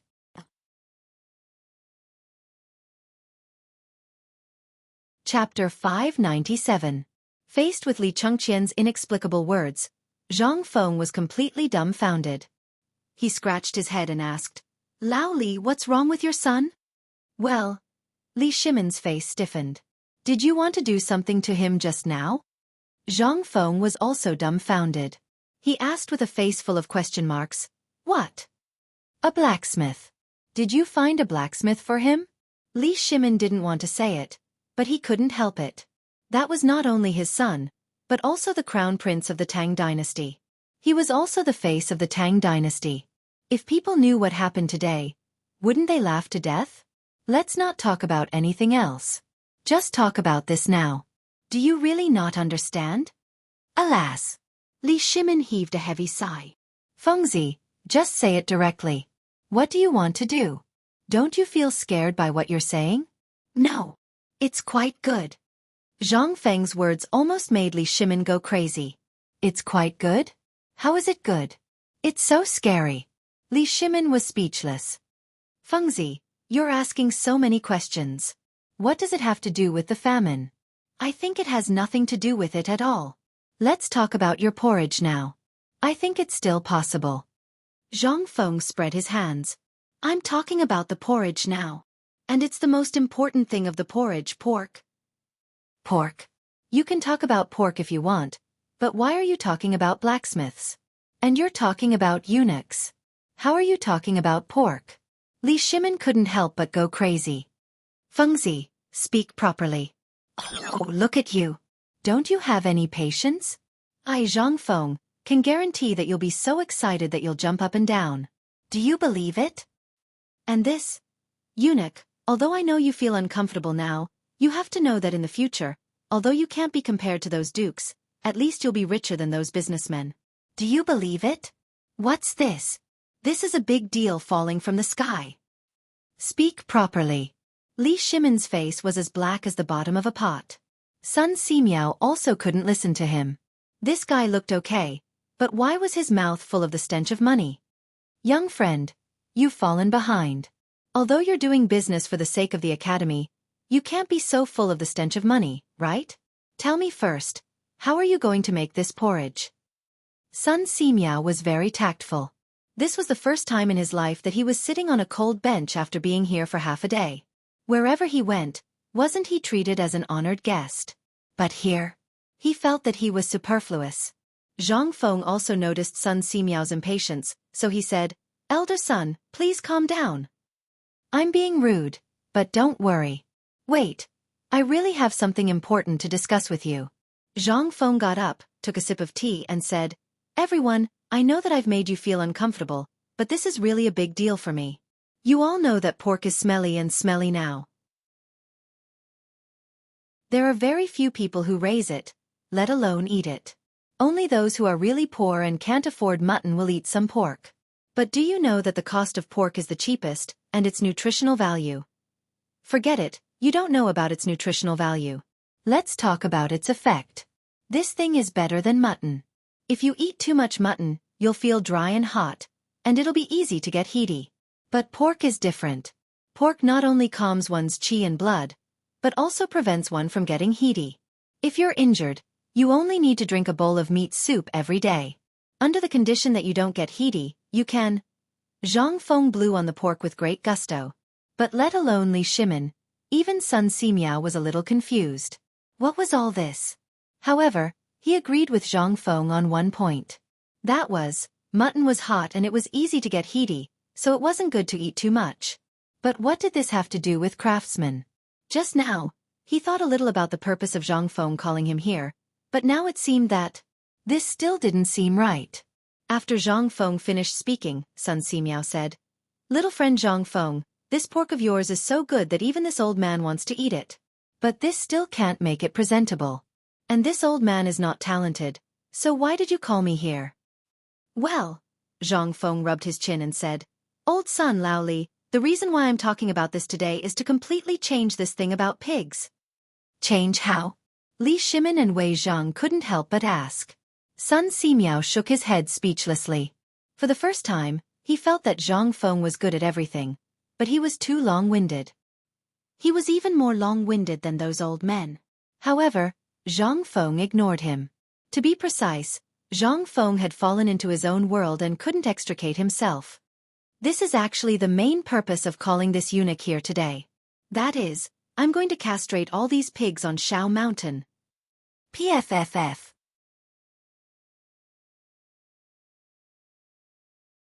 Chapter 598. Li Shimin couldn't help but spit out a mouthful of tea. After waiting for so long, this was it? He thought that Zhang Feng had something unexpected, but he didn't expect him to say this. Pig. What did this mean? Fengzi, what do you mean? If you don't make it clear this? Li Shimin winked at Sun Simiao, whose face was gradually gloomy, and said. Seeing this, Zhang Feng hurriedly comforted Sun Simiao. Old Mr. Sun, I didn't mean to offend you, but I really thought of a wonderful idea. Think about it. Why is everyone unable to accept this pig now? It's because the smell of the pig is too smelly, and the meat is too dry, but I seriously observed the pig and found that this can actually be changed. Under normal circumstances, it would be considered good for a pig to grow to 50 catties in a year. However, this kid has a way to make these pigs grow to 200 catties in 3 months. What? 200 pounds in 3 months? Are you sure? Li Shimin was shocked. With a bang, he stood up from the chair and couldn't help but ask. Of course, I, Zhang Feng, dare to guarantee with my life. Moreover, not to mention these, I have the ability to even give all the pigs that are running all over the place a month. Not only will they not lose weight, but they will also gain weight. I will also be able to change the taste of their meat and the quality of their meat. Of course, Zhang Feng had a way. Under normal circumstances, no one would eat the pigs now. The reason why there were people raising them was because there were many poor people. They couldn't afford to eat mutton. So even if the meat was smelly, it was very enviable to be able to eat it occasionally.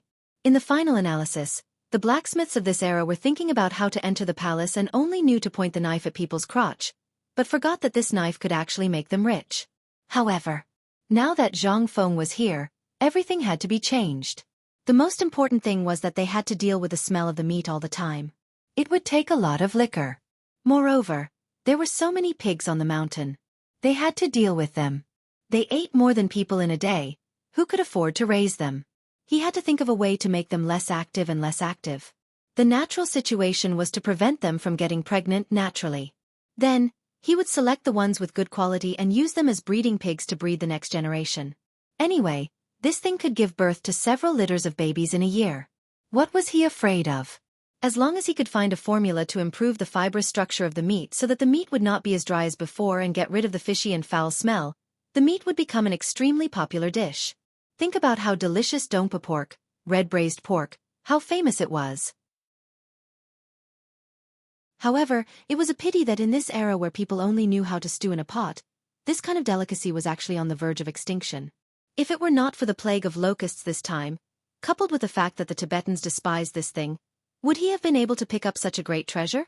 At this time, the old eunuch's face finally looked better.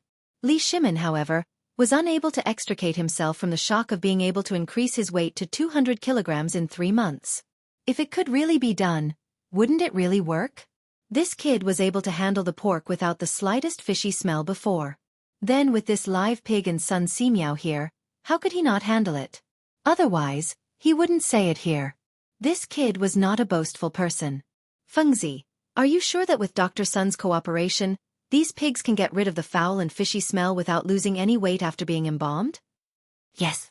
It depends on whether Dr. Sun can find a few kinds of herbs that can get rid of the smell. I only know a kind of thing called kudzu vine. As for the others, I don't know. Sun Simiao was silent. Before, the development of the diet was actually secondary. This kid was really a thief. Digging a hole here. This pork was to be added to the diet. If the smell was too strong, how could it give people a good taste? If this thing was not added, the taste would lack the oil in it, and it would be impossible to achieve the ideal taste by relying only on the mussels and duck meat. Although Sun Simiao had been studying herbs all his life, he still had some research on which livestock and animals could be treated, and which diseases could not be eaten. Therefore, when Zhang Feng said that he wanted to improve the smell of the pigs, he thought of this point. This wasn't impossible. It was just that no one had thought of it before. The meat was too smelly, mainly because the pig's estrus period was short. If it was completely castrated, with some herbs to promote blood circulation, it was really possible to achieve this point.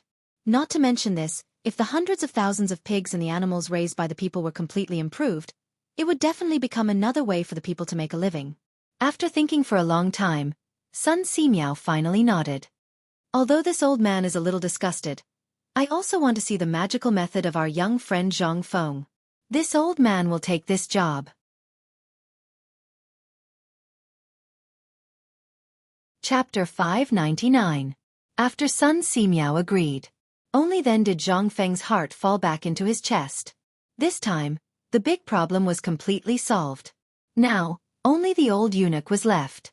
It was up to him whether he was willing to transfer the knife he had held for 30 years from a human to a pig. Zhang Feng couldn't help but turn around and look at the old eunuch. Eunuch, may I know if you... The old eunuch hurriedly stood up. Prince Zhang, please speak. Well, I just wanted to ask if you were willing to. To be honest, I'm not willing to agree to this. It just feels disgusting. Prince Zhang, you should understand my difficulties. Ahem. Li Shimin frowned slightly and coughed. The old eunuch was shocked and hurriedly shut up. Li Shimin said indifferently, since Zhang Feng has asked you to stay, then stay. Although it's a little different. Don't worry. I'll add on to what Zhang Feng promised you. What do you think? This is a brilliant achievement for the Tang dynasty. Once this thing is successful, your name will go down in history. You have to think carefully. Li Shimin's words immediately made the old eunuch agree. Prince Zhang, if that's the case, then I'll leave my body to you. No matter what you say, I won't hesitate. How could he not agree when the emperor had spoken? Was the discomfort in his heart more important? Or was his life more important? Besides, if little Gizi's eunuch heard about this, what would he do? The people from the Imperial Servants Department were waiting at the door enviously. Seeing that the old eunuch agreed, Zhang Feng was overjoyed. When he went out to call for someone, he bumped into old He, who was squatting at the door. He waved his hand and called old He over. Old He, quickly prepare the barbecue and the ingredients. I'll cook it myself. Wait for Feng Zi. Old He saluted Sun Simiao, then pulled Zhang Feng to the door and said, This morning, there was a young man wandering around the door, but he didn't come in. He didn't eat the food I gave him, and insisted that he wanted to see you. Even Du Dabing didn't dare to force him. They were afraid that something would go wrong, so they asked me to come here and tell you when you finished. Zhang Feng was dumbfounded. Who is it? I don't know. Old He shook his head, pointed to the mountain gate and said, Why don't I ask someone to ask? If he has nothing to do, we can give him a few meters to send him down the mountain. However, this kid is wearing a scholarly robe full of patched scars. I don't know where he came from. Scholarly robes?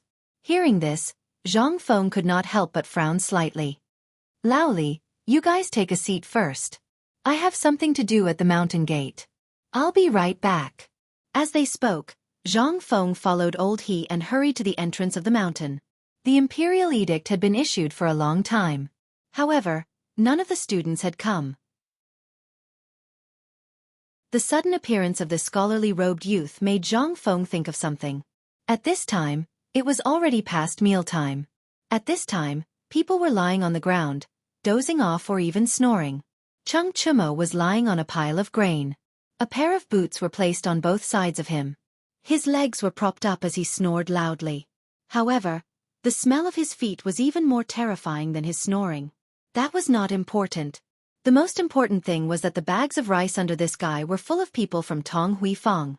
Zhang Feng seriously suspected that these people had masochistic tendencies. It was so smelly. How could they stand it? However, that was not important. Li Chengqian had long since disappeared without a trace. As for Du Go, Wei Shuyu, and Zhang Sun Chong, when they saw Zhang Feng come out of the door, they all coincidentally gathered together. They all knew of the brat at the door, but since Zhang Feng could come, it meant that they could watch a good show. A good show to watch was better than smelling the stench of his feet, right? Feng Zi, this strange person came last night. However, he squatted at the foot of the mountain and did not dare to come up. Today, he came before dawn.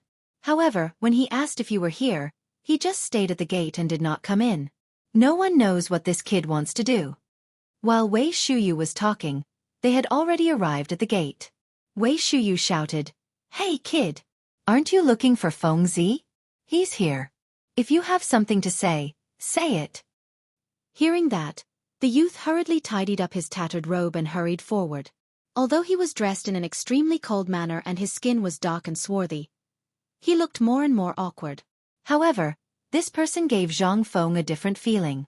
As for what was different, Zhang Feng did not know for the time being. "I am Ma Zhou. Greetings to Prince Zhang Feng." The smile on Zhang Feng's face froze. He stared at Ma Zhou and sized him up. Then he asked, "What's your name?" "Student Ma Zhou. Greetings to teacher." "Ma Zhou. Which Ma Zhou are you?" "Qinghe Ma Zhou. Ma Zhou. Qinghe Ma Zhou. Damn. He had picked up a treasure. After Zhang Feng confirmed Ma Zhou's identity, he excitedly grabbed Ma Zhou's hand and said, "What are you doing here?" Ma Zhou did not expect Zhang Feng to be so enthusiastic. He hurriedly said, "I'm here to seek knowledge." "Good. I agree. Come, you, Dabing, quickly arrange a place for him to stay." Du Go was stunned. Wei Shuyu and Zhang Sun were stunned. Everyone who thought they were going to watch a good show was stunned. What was going on? Was this not fooling around? Lao Tzu and the others did not have a place to stay. How could they arrange a place for him?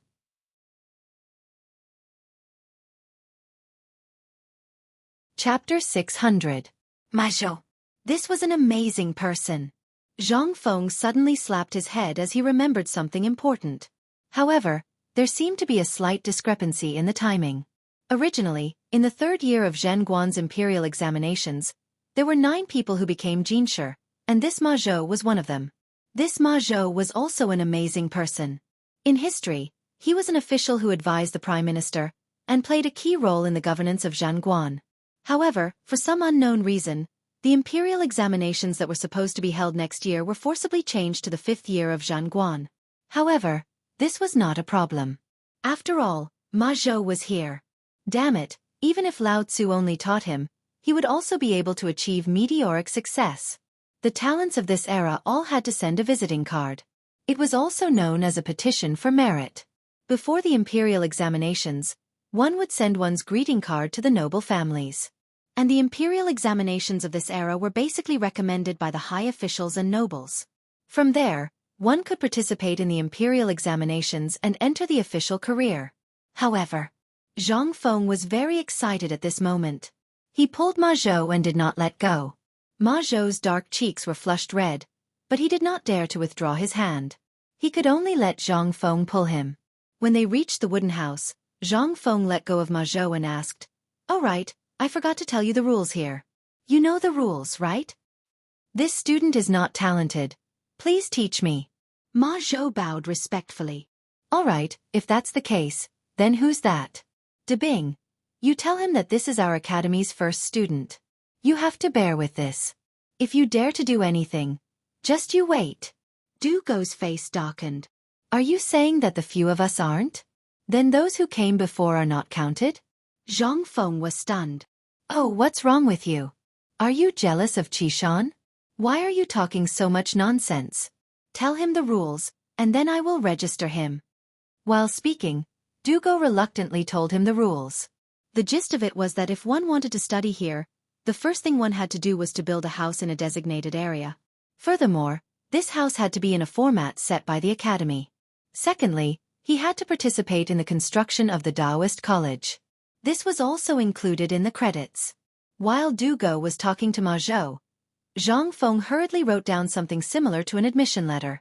On the paper, a large red flower was drawn in cinnabar. 2 red ribbons floated from the top of the paper to the sides, and in the middle of the paper was written in ink. Today, Ma Zhou of Qinghe is under Zhang Feng's tutelage and enrolled in White Deer College to study. With this as proof, the college will take care of the student's daily life during the period of enrollment. However, the student must complete the missions set by the college and accumulate credits. Those who fail in a year will be expelled from the college and will never be accepted again. The writer is Zhang Feng. After writing the name, Zhang Feng hurriedly brought the cinnabar seal to Ma Zhou and the rest. They looked at the brownish-yellow paper curiously.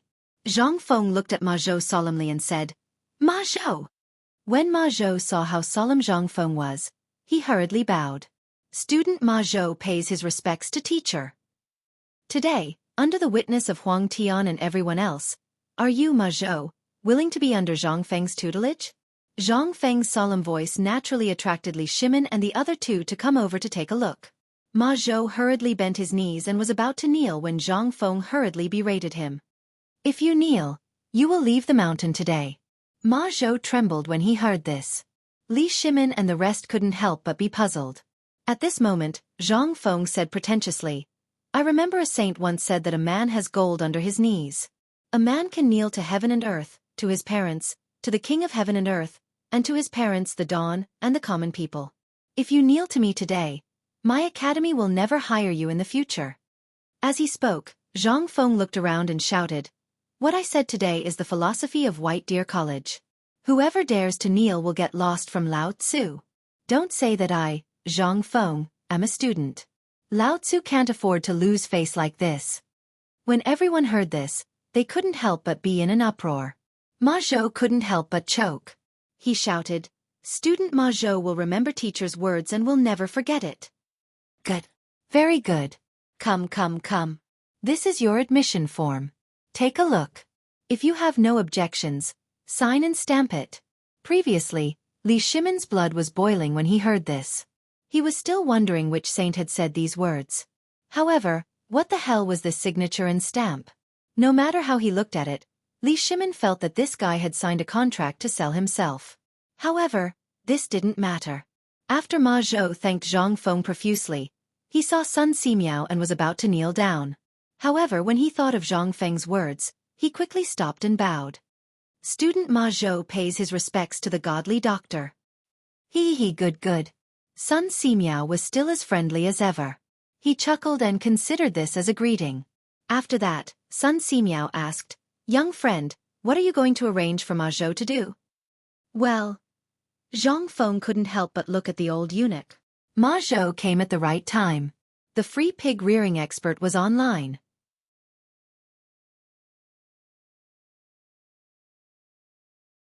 Chapter 601.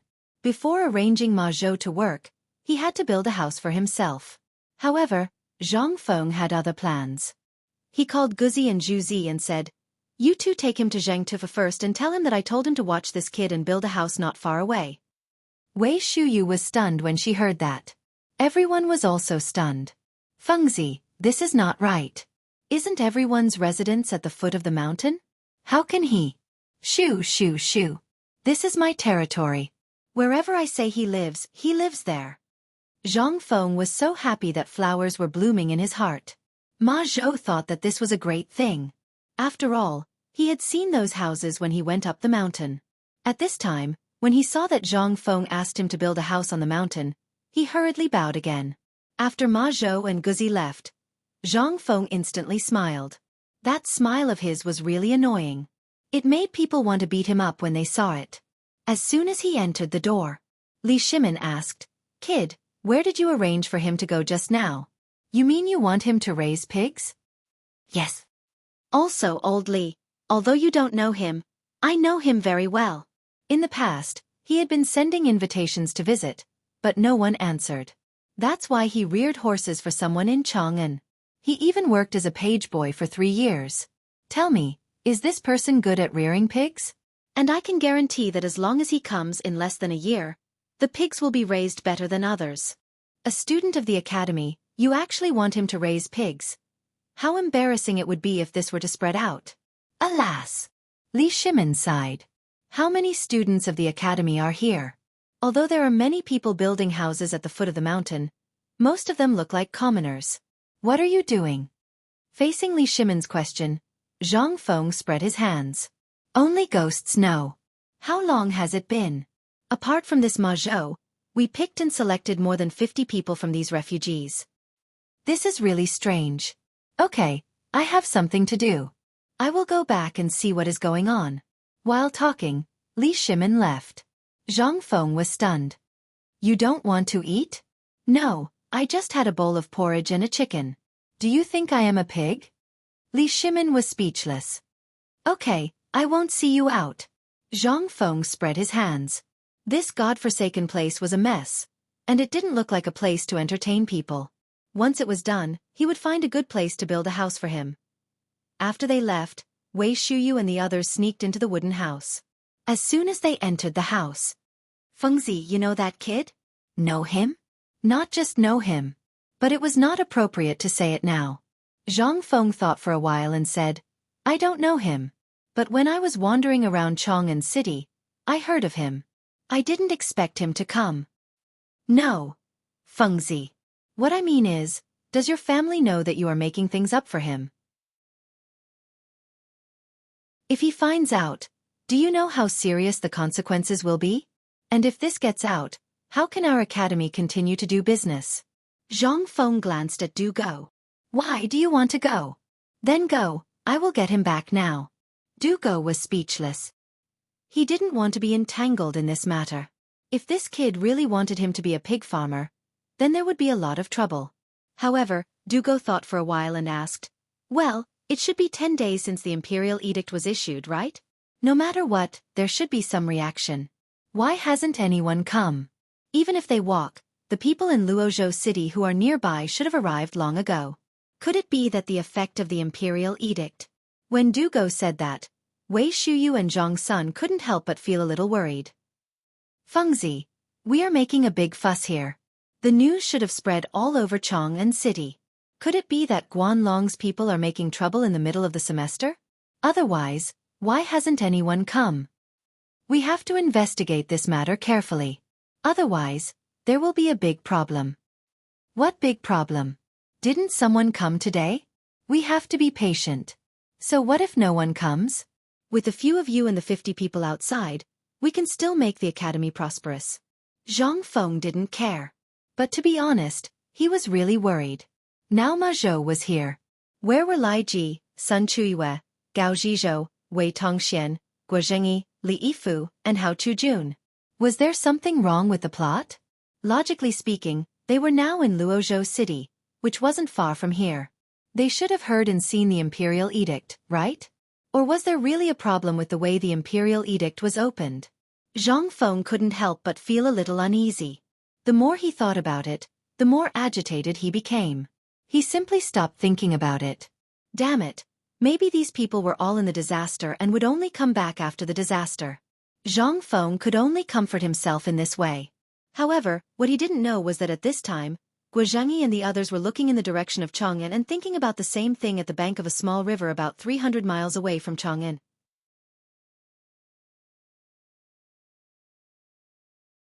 Chapter 602.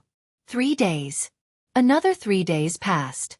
In these 3 days, Li Shimin followed Zhang Feng's instructions and gave out a pot of porridge mixed with chicken, duck eggs, and even pork.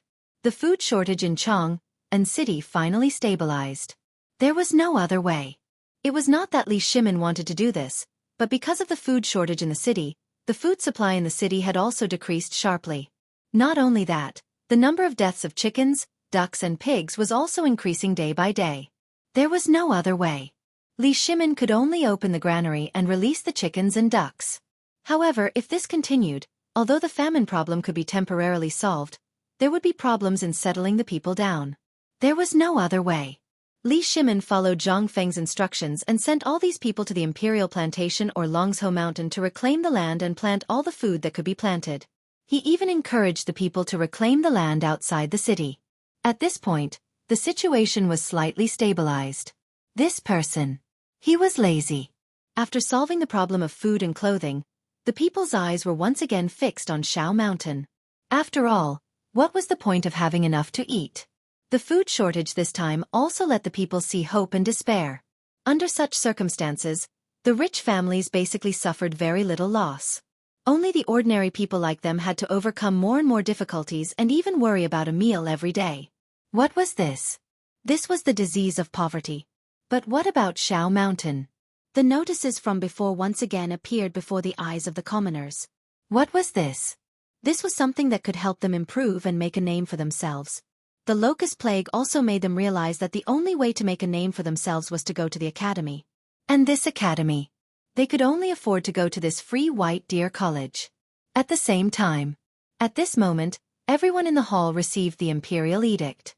After a moment of silence, everyone erupted in an uproar.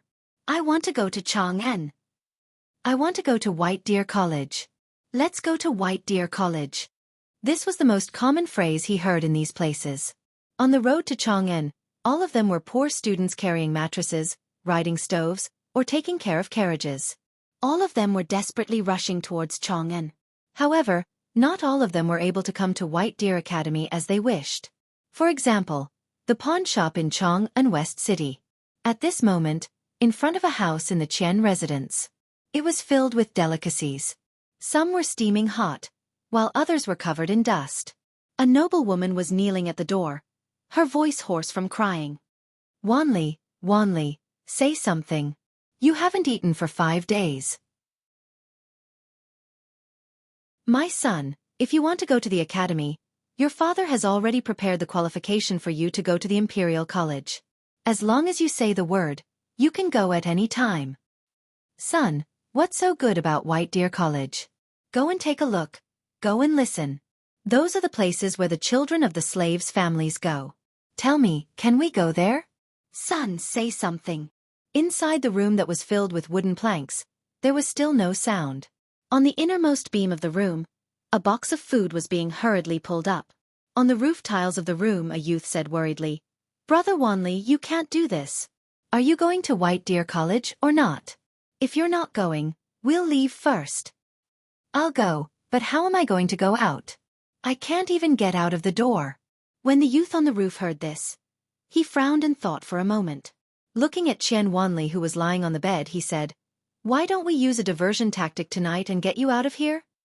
Get out how? Here. The youth pointed at an empty spot on the roof and smiled mysteriously. Qian Wanli instantly understood. Okay, I'll take a look. If it doesn't work, we'll charge out tonight. How about it?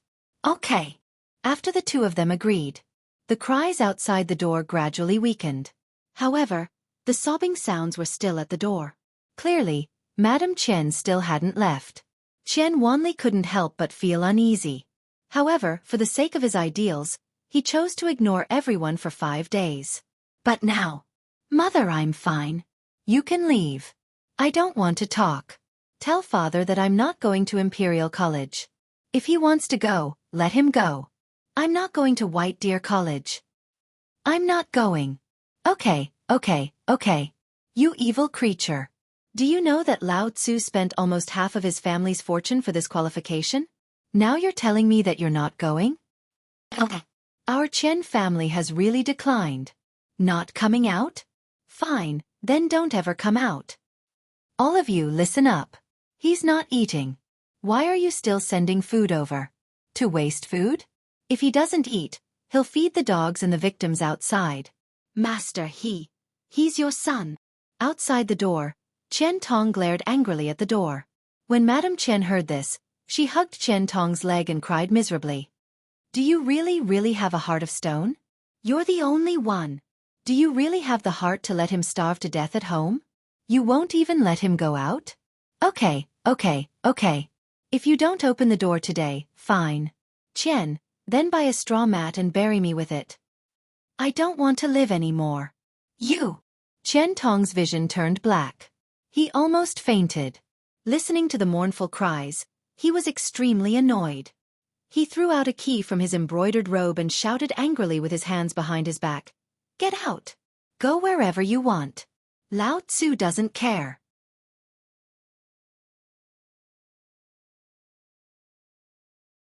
Chapter 603. Then, Qian Wanli went out.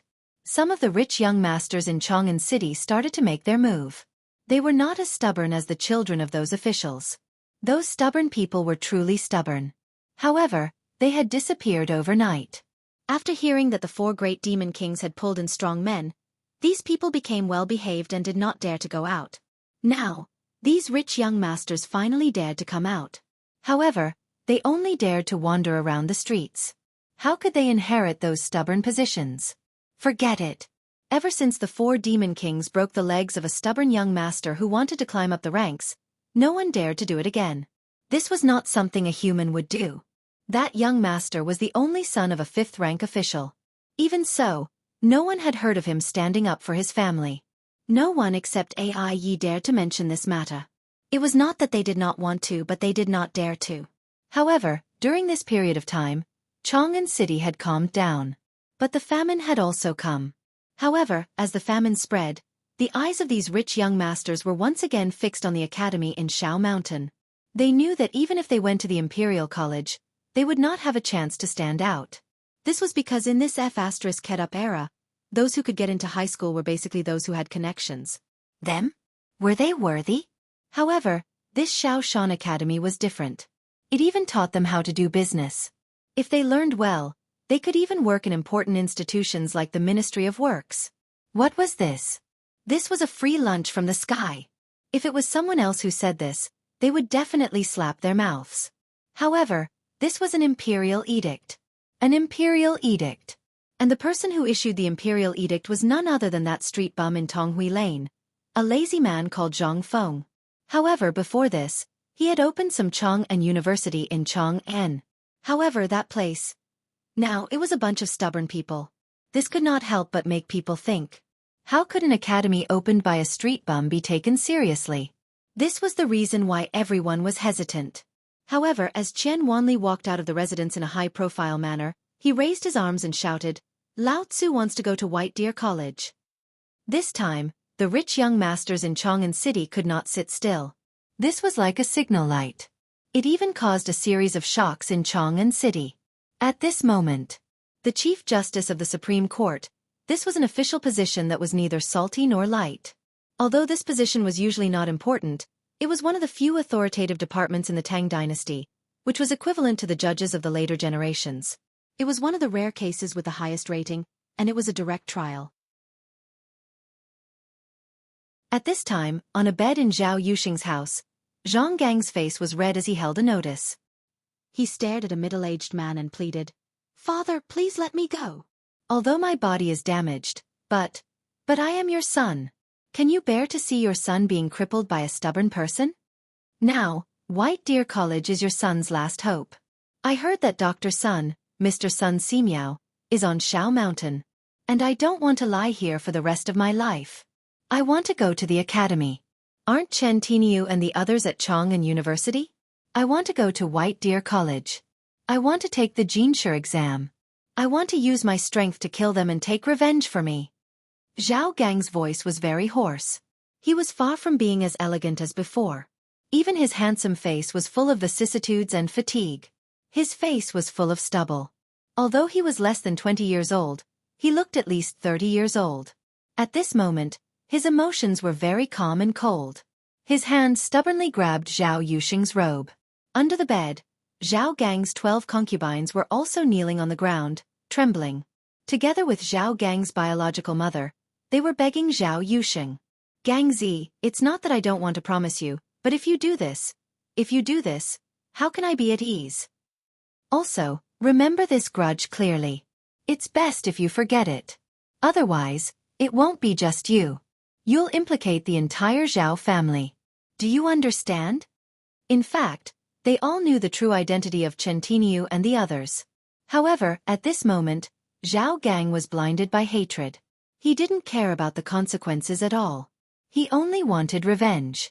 However, he didn't know what it meant to be able to cause such a huge commotion in one night. Moreover, even the Grand Secretary went to the palace to meet the Emperor without success. This meant that the Emperor had tacitly agreed to it. Moreover, according to his sources, Chang'an University was a trial set up by the Emperor for the Crown Prince. Moreover, the Crown Prince's junior tutor, Li Gang, was also at Chang'an University. What did this mean? This meant that whether it was Chang'an University or White Deer College, they were both set up by the Emperor himself. His purpose was self-evident. If someone dared to cause trouble at this moment, what would they do? That would be courting death.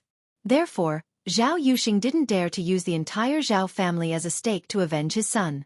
Although his son wouldn't be able to continue the family line in the future, Zhao Yusheng had been desperately trying to make babies during this period of time. The family line wouldn't be cut off. However, at this moment, Zhao Gang didn't cry or make a fuss after receiving his father's final answer. He only said indifferently, "Father, I have a request." Zhao Gang ignored the sharp pain in his crotch. He trembled as he got up and knelt beside Zhao Yusheng. "I, Zhao Gang, have decided today to sever all ties with the Zhao family. I want to go to Mount Yi. I want to avenge myself. Although they're people I can't afford to offend, I'm still young. If I can't take revenge in a year, I'll use 10, 20, or even 30 years to climb to the highest position. I don't believe that I can't kill them."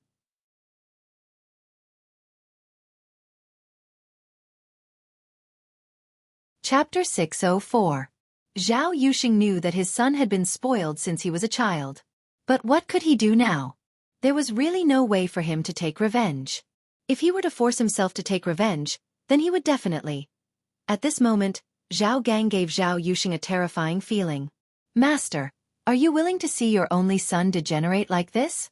He's your son. Are you really that heartless? Please have mercy, Master. Master, are you really going to take this lying down? You're the Chancellor of the Supreme Court. Now that your son has been deposed, do you think you can hold your head up in the court? Master, don't think too much. Whether they're the son of a duke or a relative of the emperor, they still have to abide by the law." "Enough. Shut up, all of you." Zhao Yusheng was furious. "Do you think I don't want revenge? I do, I want it more than anyone else. But look at him, what has he done? He's jealous, married more than a dozen concubines before he's even 20, went to Yen Lai restaurant to cause trouble, and openly competed for the title of the Four Great Devils. What is this? This is rebellion, do you know that? The emperor already knows about this. Last time, during the morning court, the emperor deliberately mentioned it. If you act rashly, it means that the Zhao family will be exterminated." What? The emperor already knows? Then, that is to say, this matter has been tacitly approved? But this shouldn't be. Zhao Gang's eyes couldn't help but be covered with a layer of despair. But in the blink of an eye, his eyes regained their clarity. "Father, I won't be a burden to the family. Father, mother, take care." As he spoke, Zhao Gang got up and trembled as he took out a stack of divorce papers from under his pillow. He looked at the concubines kneeling in front of the bed and said, "I, Zhao Gang, am divorcing you today. I previously had some property in Chang'an, but I've sold it all. It's in my study." As he spoke, Zhang Gang walked away resolutely. Zhao Yusheng's body trembled violently, but when he thought of the emperor's words and the entire Zhao family, he couldn't help but crack his knuckles. "Master, are you so cruel?" Shut up. You bitch. If you didn't spoil him so much, would he be so arrogant and despotic? Would he fight over Chang'an's 4 great demon kings at Swallow Descent restaurant? Do you think anyone can fight for it? It's a method that His Majesty planted among the common people to rectify us. You can't even understand this, and you want me to avenge him? If he wants to go, then let him go. Someone come. Send me a notice. Once I, Zhao Gang, step out of the house, I will be considered as being expelled from the Zhao clan. No one is allowed to have any contact with him. Otherwise, they will also be expelled from the Zhao clan. With that, Zhao Yuxing left. It wasn't just the Zhao family. Even though the Go family had fallen and was struggling to survive in Chang'an City, they were still preparing for something. Their old master, the supervisor of the imperial astronomer, had been beaten to death by the retired emperor when he reported to the retired emperor. The retired emperor didn't care about it and acted as if he didn't know anything. This time, young Master Go, the Go family's most promising candidate to enter the imperial court and become an official, had also been kicked to death by Cheng Chumo.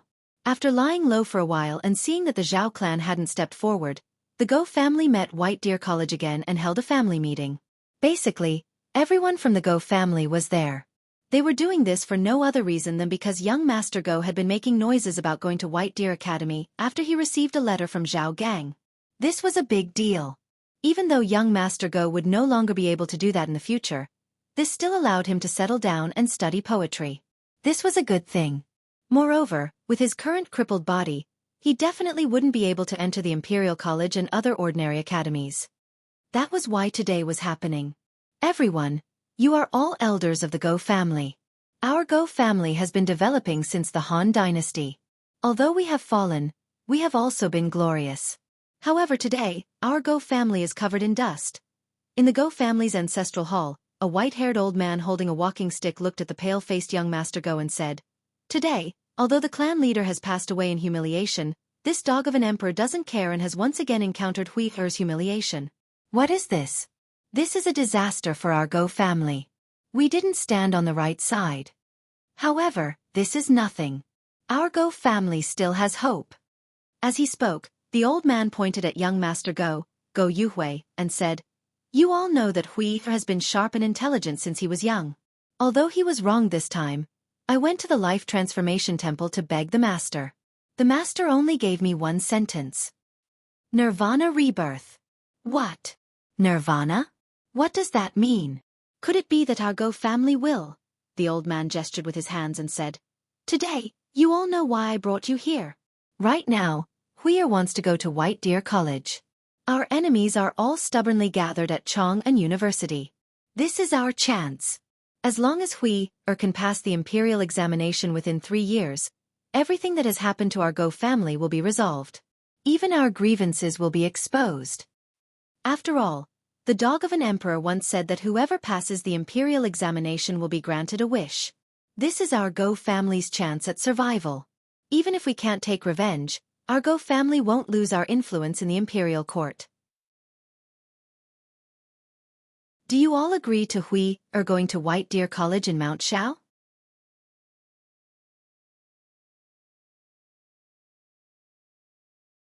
Chapter 605. Have you heard? The kids from Tonghui Lane have all gone to White Deer College. This sentence had almost become something that the people of Chang'an would hear or discuss every day when they met. At that moment, in front of the East Market Treasury in Chang'an City, a line was waiting for the porridge. Everyone squatted on the roadside and smelled the fragrance of the bone-strengthening powder and the cooked chicken and duck meat in the air. Each and every one of them swallowed their saliva. Even those who had money and leftover rice at home ran over. It would be worth it even if you bought a bowl of porridge for 1 copper coin. Why? Because the porridge was not only made with the bone-strengthening powder, which they could not afford to eat normally, but also with the fragrant big white chicken and big white duck. How could the porridge made with such ingredients not be good? That was why the citizens of Chang'an City could not sit still. Even if they had to line up before dawn, they had to wait for a bowl of porridge. At that moment, the bored crowd looked at the rising smoke and began to discuss again. Your news is outdated. Have you heard of Hung Tong Pawn Shop? A short and stout middle-aged man in the crowd wiped the sweat on his face with a brocade handkerchief and asked loudly. Sure enough, the crowd could not help but look over when they heard that. It didn't matter when they looked at it, but when they looked again, a hint of disdain flashed in their eyes. I was wondering who it was. Isn't that the accountant of Zhouji Grain Store? Why? Did you sell out all your grain? Why are you begging here? The fat man glared at the person who spoke. Get lost. Lao Tzu is craving for the bone-strengthening powder. Otherwise, Lao Tzu would not be squatting here with you. More importantly, I'm sick and I want to eat this. The crowd could not help but purse their lips when they heard that. Although they did not believe it, the powder was indeed delicious. More importantly, the bone-strengthening powder could make an old woman run fast even if she only had to carry a handful of water after eating it for 3 days. What did that mean? That was good stuff. The crowd suddenly remembered what the fat man had said earlier. They asked, "You mentioned Hang Tong Pawn Shop. What's wrong? Is it yellow?" Yellow chicken, let me tell you. Last night, I was drinking with the bookkeeper of Hung Tong Pawn Shop and learned of a big matter. Do you know Qian Tong? Does he have money? The richest shop in Chang'an City is the pawn shop. You can imagine how much money Qian Tong has made over the past few decades. His son, Qian Wanli, actually gave up the opportunity to go to the Imperial College that Qian Tong paid a high price for. Instead, he went to the newly built White Deer College in Mt. Shao. Buzz! Hearing this, everyone felt like their heads were about to explode. What was going on? What was the Imperial College? That represented the royal family's highest educational institution. You're not even going? What was Qian Tong thinking? Was White Deer College really that good? Everyone thought about it and hurriedly urged him again. Accountant Mao, please continue. What else? Qian Tong is a well-known figure in Chang'an City. How could he let his only son go to White Deer College? That's crazy. What kind of things are taught in that place? Anyone who learns from a teacher for a year or so will be able to wield a knife and go to war. Where can he go to learn? And learn for 3 years? Even if he's qualified to work in the Ministry of Works, the chances of getting a position are very slim. Which commoner can be so lucky in the imperial examinations now? The fat man surnamed Mao looked at the crowd with a smug face and slowly said, I don't know what Qian Tong is doing, but I know that you know Lord Go, the imperial astronomer, right? You know Lord Zhao, the Chief Justice of the Supreme Court, right? Last night, I heard that both of them took action. Even if their son leaves the family, he still wants to go to White Deer College in Immerse. When everyone heard this, they couldn't sit still anymore. Although everyone was interested in White Deer College, it was just interest. It was enough as long as they could fill their bellies. Basically, other than Hui Tong Fong, not many people in Chang'an City dared to send their sons there. Why? Because they were afraid. They were waiting to see who would take the lead. But now, Lord Go of the Imperial Astronomer, the son of a 4th-rank official, could go. Although they didn't know how Lord Go was executed, this skinny camel was fatter than them. Even he could go. Moreover, Zhao Yuxing was a 5th-rank official. His son would rather leave the family and go to White Deer College in Mt. Shao. What did this mean? Didn't they have any connections? No. Which one of them didn't have connections in the imperial court? But even so, they still wanted to go. Then, there was more to say. Even the son of a noble could go, but commoners like them couldn't? What was this? Mother Fastress Kerr. Could it be that they were more precious than those famous clans and families? Everyone couldn't help but feel flustered and embarrassed. They started to wonder if they should go to their residences and see if they could find someone to ask if it was true. And at this moment, not far from the treasury, countless people carrying ragged cloth bags suddenly swarmed over. People who were wrapped in large bedrolls or sheepskin scrolls swarmed over as if they were fleeing from a disaster. Among the people leading the group, there were 4 young men who were anxiously asking about something as they walked. May I trouble you to ask, how do I get to White Deer College? Sir, may I ask, how do I get to White Deer College in Mt. Shao? Everyone was dumbfounded. They asked cautiously, judging from your accent, you must be from Luozhou. Hao Chu-jun, who was neatly dressed, walked in front of the crowd. He cupped his hands and said, I'm Hao Chu-jun from Luozhou. I'm here to study at White Deer College in Chang'an City. May I ask, sir, how do I get to White Deer College? Everyone was dumbfounded. They couldn't help but panic. Mother Fastress Kerr. People from Luozhou are here. Mother Fastress Kerr. Don't they want to be in a favorable position?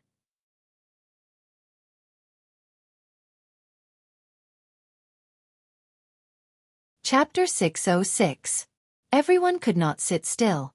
Someone pointed to the outside of the city. But the next moment, the people behind him ran away with their bowls when they were about to start eating. The person who pointed to the outside of the city hurriedly ran back with his bowl and said, "Get out of the city. Turn east, turn right, and go straight." He was nowhere to be seen. There was nothing they could do. He had been waiting because he wanted to see who would take the lead in Chang'an. Now that the young masters of the Qian, Zhao, and Go families had gone there, they were tempted. But now, the people from Luozhou were here. What the hell were they waiting for?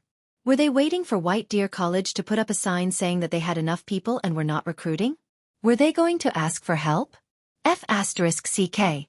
Everyone wished they could give themselves a few tight slaps right now. Damn it, they had been flying eagles all day long. Today, they had been pecked blind by the eagles. Hao Chu-jun and the others were dumbfounded. He grabbed the slow old man and asked, "Sir, what's the meaning of this?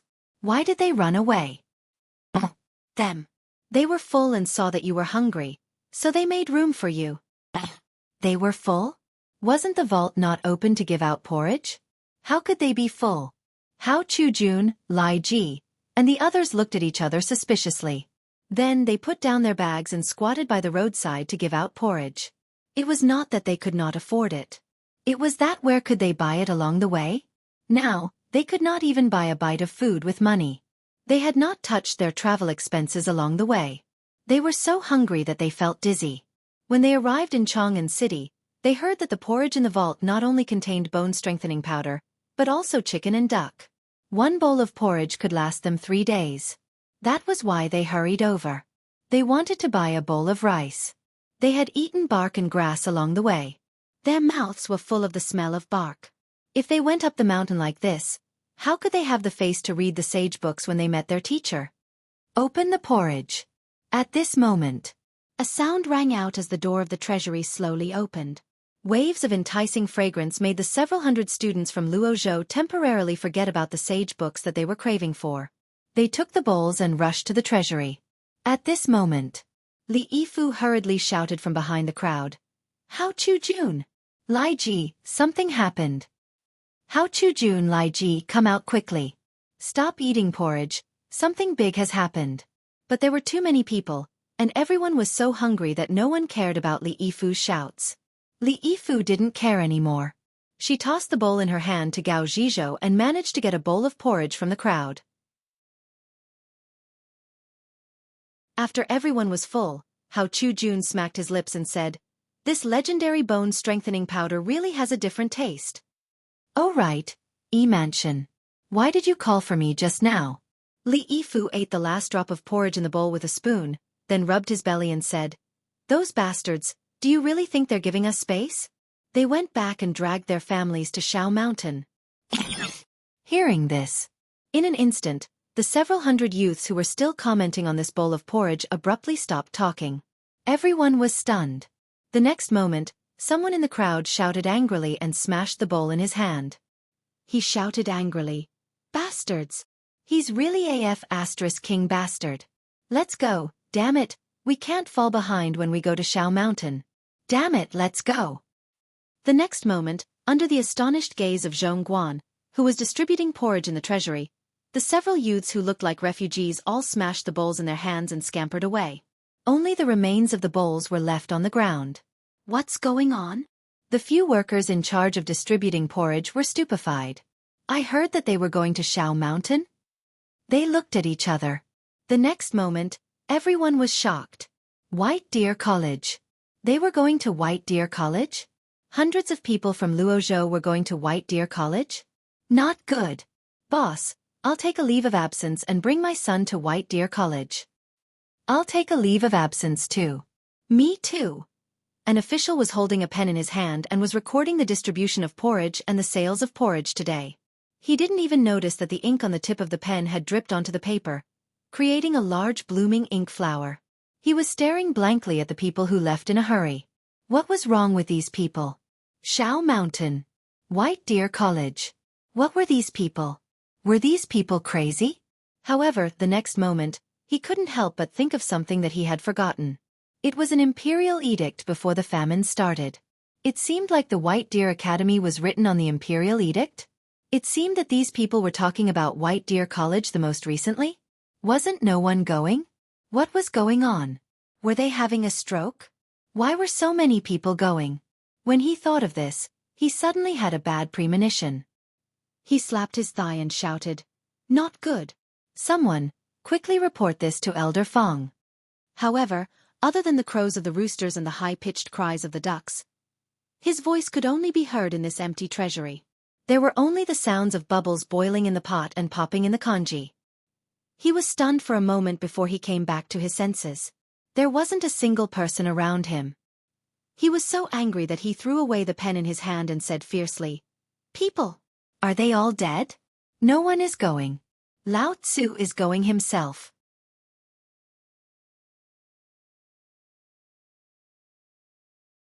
Chapter 607. Zhang Feng didn't know what happened in Chang'an City. In 3 days, Ma Zhou's house was finally built under Zhang Feng's deliberate arrangement. It was a 2-story little red house. At the bottom of the house, there was something that looked like a lattice.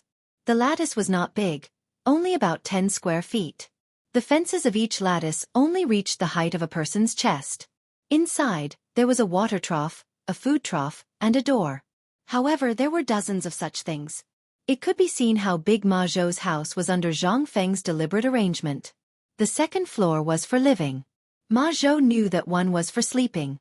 After all, there was a bamboo straw bed in it. The other room was similar to a study, but there was nothing in it except a table and stool made of bamboo and a bookshelf. Oh, there was also an oil lamp. However, there were only 2 rooms with a study. The other 9 rooms only had 1 bed. That was all. Zhang Tufu and his son and daughter-in-law happily became his neighbors. In the other room lived a man who made Ma Zhou's hair stand on end. It was said that he was an old eunuch from the palace. When he was in the palace, he was a big shot. His main job was to clean people's bodies. Ma Zhou always felt a little creepy when such a man lived next door. Of course, the house that the eunuch lived in was much better than Ma Zhou's. After all, his house was the largest and best house except for Zhang Tufu's house. Behind the house, one could see a waterfall in the depths of the Shao Mountain. It was enough to prove that this man's importance was incomparable to Ma Zhou and Zhang Tufu. Ma Zhou didn't understand this arrangement. But it was a great honor to have a house here. After all, except for the teacher Zhang Feng and the others, everyone here was still living in shacks made of twigs and sheepskin. Every time someone passed by, they would comment on this house and show envious eyes. However, Ma Zhou always felt that something was wrong. As for what was wrong, he didn't know for the time being, but he always felt that something was wrong.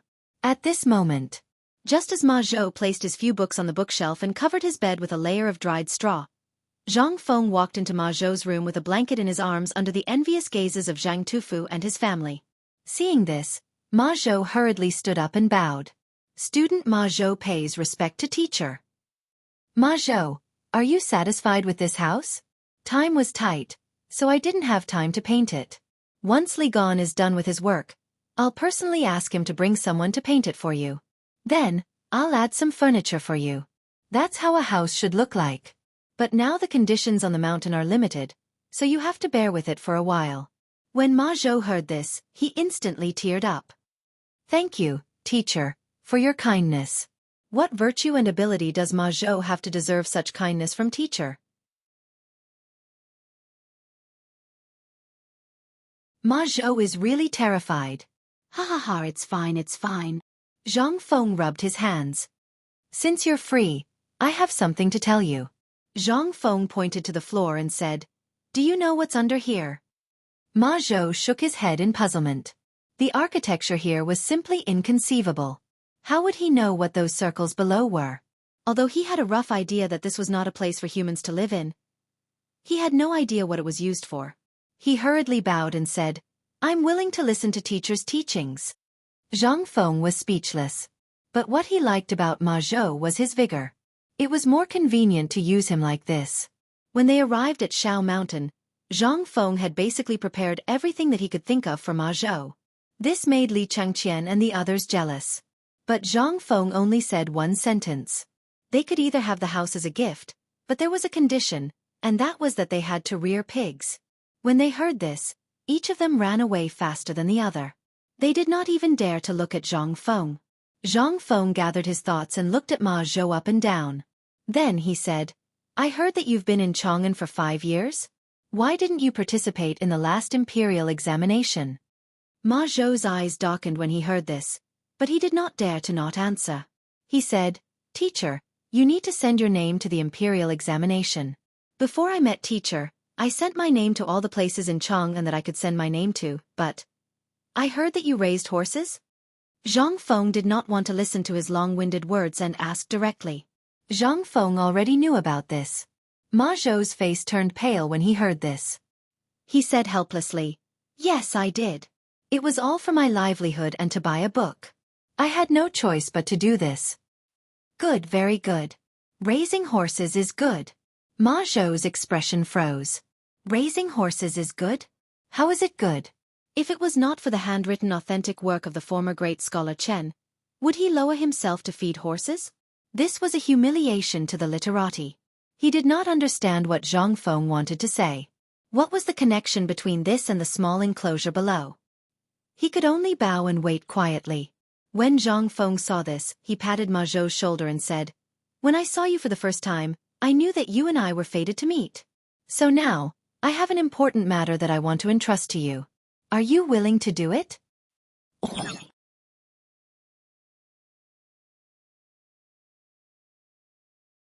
Chapter 608. Ma Zhou's heart tightened. His eyes reddened involuntarily. Who was he? To put it bluntly, he was just a down-and-out scholar. If he hadn't met Zhang Feng, he might have starved to death in this famine. What did he do to deserve Zhang Feng's favor? Was this the blessing of the ancestors? It must be. Ma Zhou hurriedly wanted to kneel, but Zhang Feng's cough woke him up. He didn't know whether to kneel or not. He was so anxious that he scratched his ears and cheeks. Seeing this, Zhang Feng couldn't help but smile. You don't have to do this. Although we are now teacher and student, if you don't want to, I won't force you. Teacher, please rest assured.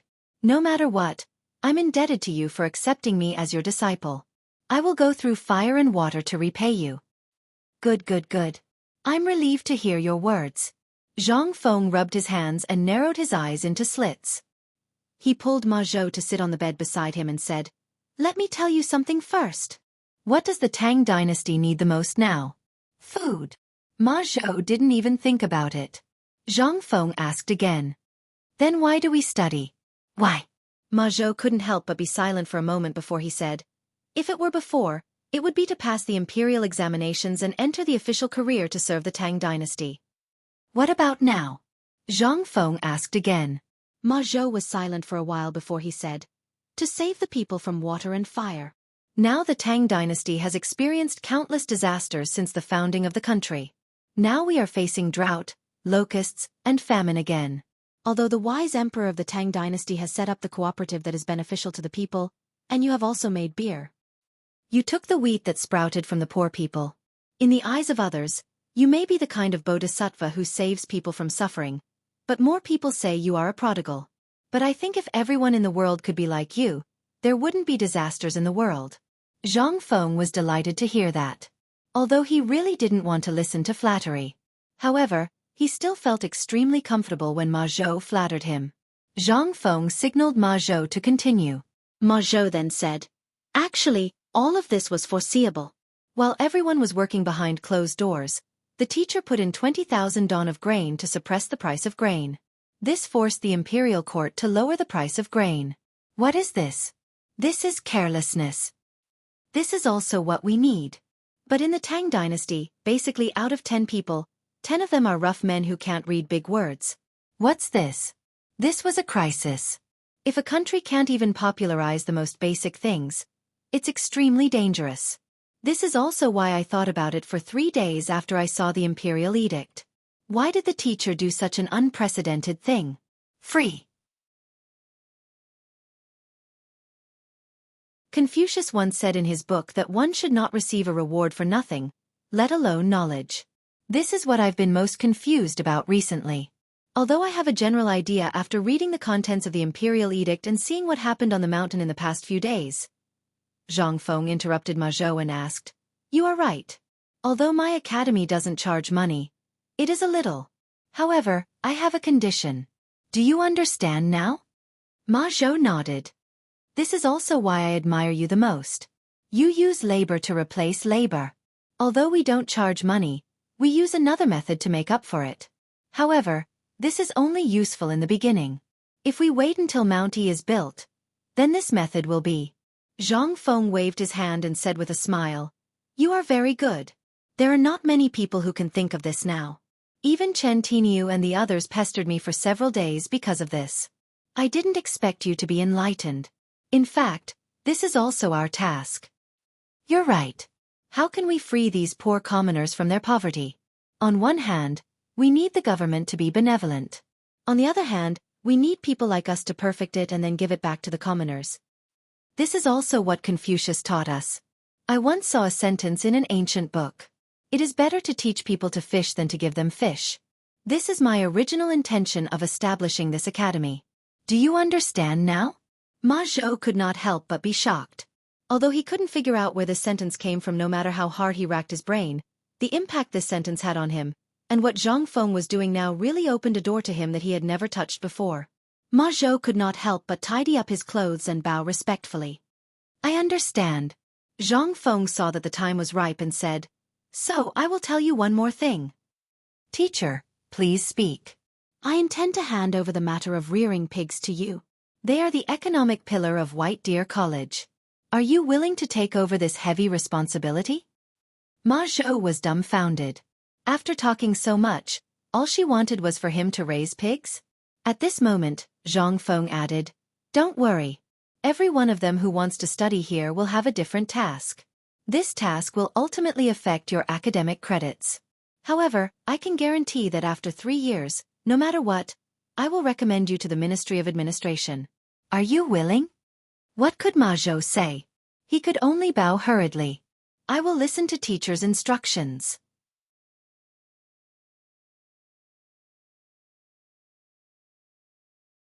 Chapter 609. Zhang Feng was in a good mood when he saw that the matter was settled. He patted the disappointed Ma Zhou and said, Ma Zhou, do a good job. I can guarantee that if I, Zhang Feng, can't teach you to become a jinsher in the imperial examination 3 years later, I, Zhang Feng, will present my head to you. Ma Zhou was shocked when he heard this. He hurriedly said, As a teacher, you can't do this. It's already a great honor to be able to study in the academy. As a teacher, please don't do this. Otherwise, Ma Zhou will only feel ashamed to face you. Zhang Feng knew that Ma Zhou would feel aggrieved in his heart. This would directly affect the growth of these pigs. He then said carefully, I know that you must think that raising pigs is such a lowly and shameful thing. How can a Confucian student be entrusted with such a lowly and shameful thing? You're wrong.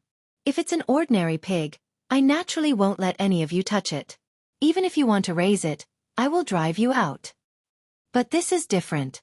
The porridge that you eat every day has this pork in it. Let me ask you, how many people can afford to eat mutton now? This pork is basically the main source of income for the people. However, this ordinary pig can only reach a weight of about 50 kilograms after a year. Moreover, it is extremely thin. However, I have found a way to make this pig grow to 200 kilograms within 3 months. Moreover, it doesn't have a foul or fishy smell. Not only that, I also want to use this pork to replace the realgar powder in the porridge. When the time comes, it will be able to enter the elegant hall and become the emperor's breakfast. The reason why I didn't ask others is that I'm worried. You're very careful. You are meticulous, and you are a scholar. You know what these animals need to eat, and so on. These are all knowledge. If there is a little problem with one of them, it will affect the taste of the pork. That is why I asked you to come. Do you understand my difficulties? I'm doing this for the welfare of the people in the world. I'm making an excellent breakfast for the emperor. Finally, Ma Zhou was shocked by Zhang Feng's persuasion. He couldn't help but ask in a trembling voice. 3 months?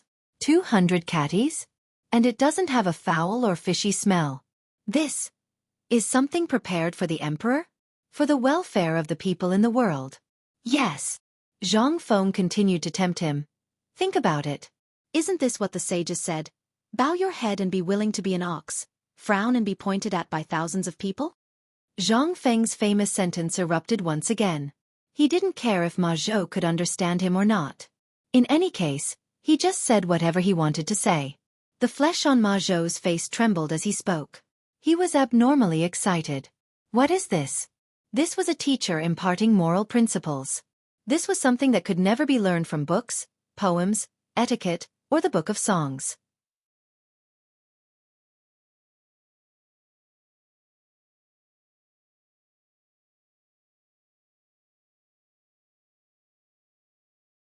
Including the few of you, there are already 60 people on this mountain. What are you afraid of? Let's not talk about 60 people. Even if there is only one person, I've said before that my academy will continue to set up this place. Zhang Feng also found it strange. The imperial edict had been issued for more than half a month, but there was not a single person. No. There was only Ma Zhou. This was not normal. Since Ma Zhou was here, it meant that the people of Chang'an City knew about it. What about how Chu Jun and the others recorded in history? Where did they go? Moreover, not to mention Chang'an City, it had been almost 20 days. Even if the person who delivered the imperial edict had crawled, he should have reached the place by now, right? Could it be that these people were all on the way? Zhang Feng shook his head. Who cares? If they're not here, then they're not here. Lao Tzu did not care. By the way, the situation on this mountain has basically stabilized. Li Gan, you have a lot of connections. Go to the city and find me dozens of top carpenters. I've already found carpenters. Look at these beams. These are all carpenters. I'm talking about carpenters who do delicate work. At the very least, carpenters who make carved fans and the like? Li Chengqian was stunned. He looked at Zhang Feng and asked, "What? You want to make fans?" Get lost. Zhang Feng said angrily. It seems that the academy will basically take shape in a month. Moreover, this person has nothing to do. There will always be problems. I'm thinking of ordering a batch of teaching aids. But I'm still worried about this person, so I want you to find a few people who know him well and bring him to the mountain. It's best if they can stay on the mountain. Li Chengqian and the other 3 people were a little confused. What kind of teaching aids do you need such a craftsman? Such craftsmen are rare in Chang'an City. But there are some, but it's not easy to find them. But what exactly are you going to do? Zhang Feng was too lazy to explain. He showed them the triangular board, compass, and other figures on a drawing in his arms. The few of them stared at each other, unable to understand what was going on. In the end, Zhang Feng said lightly, "Didn't you think that mathematics is nothing? Didn't you show off that you've learned it? Then let me ask you, what is the length of 30, the width of 20, and the height of 10? This is all knowledge. This is all mathematics. How much do you think you've learned? Come, I'll give you 3 days to calculate this question. If you've calculated it correctly, you can do whatever you want until the academy opens. How about it?" Li Chengqian and Du Go looked at each other. Then Li Chengqian asked solemnly, "Feng, is this also mathematics?" "What else? This is real mathematics. Great knowledge." Li Chengqian took a deep breath. He solemnly folded the drawing and put it in his arms. "I'll go find a carpenter now."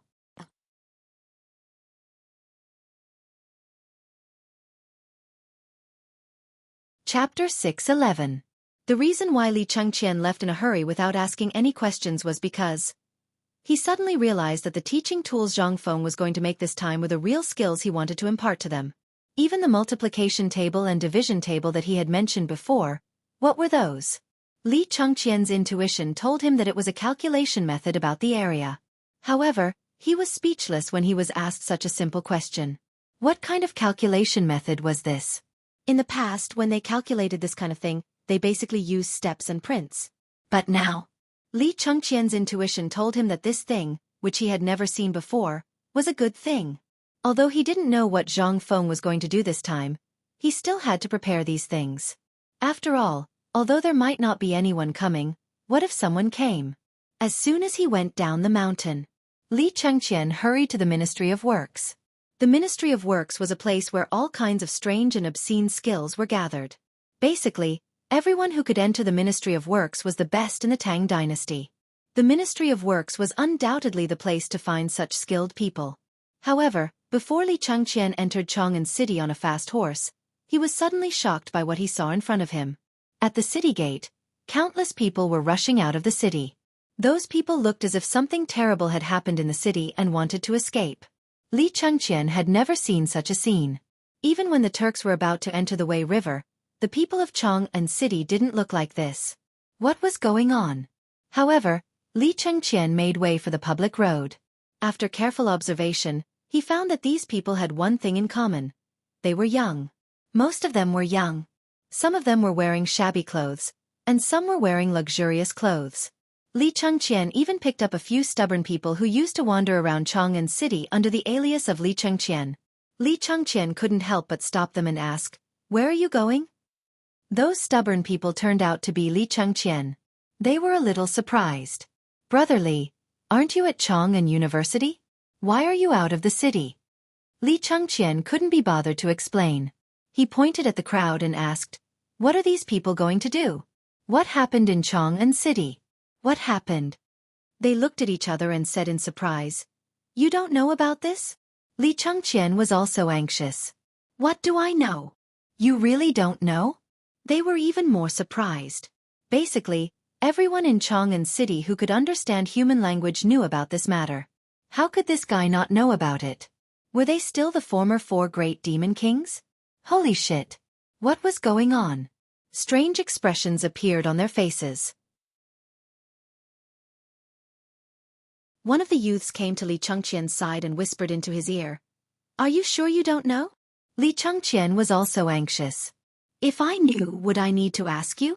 Seeing this, they said, "Are you sure you don't know about White Deer College?" Wang! A buzzing sound rang out in Li Changqian's mind. Could it be, are these people going to White Deer College? F***CK. Then, Li Changqian could not help but be shocked. Looking at the thousands of people rushing out of the city with weapons in their hands, the hair on his body stood on end. "Oh no!" Li Changqian screamed. He even forgot about the matter of going to Chang'an City. He got on his horse and rushed to Mount Han, leaving behind a few stubborn people who looked at each other. F***CK. What's wrong with young Master Li? Did he take the wrong medicine? No, I think he's going to Mount Shao. Look, he's just about to enter the city. Could it be? They could not help but look at each other again. At the same time, a sentence flashed in their minds. This guy had already gone to White Deer College. On the other side, Li Changqian was shocked. He had always thought that Zhang Feng's college was too outrageous. He had read the sage's book, and it was very clear that one should not take a book for free. However, Zhang Feng did the opposite. Not only did he not want money, but he even wanted to arrange for him to enter an important department in the palace. Although Li Changqian and the others thought that Zhang Feng's actions were outrageous, they could understand it. However, how could ordinary people accept it? But now, F***CK, it was not that they could not accept such a college, but they wanted to come together. Li Changqian waved his whip as if his life depended on it. He hated the fact that the horse was too slow. If only it had a pair of wings. That way, he would be able to see Zhang Feng's shocked face earlier. Giddy up! Giddy up! Giddy up! Li Changqian waved his whip and rushed to White Deer College. Along the way, Li Changqian ignored all the greetings of the people who were transporting materials to and fro. The onlookers were baffled by this scene. Before reaching the gate, Li Changqian saw Zhang Feng and the others standing on the sentry post. He waved his white robe and shouted, "Fengzi, something happened. Something big happened in Chang'an."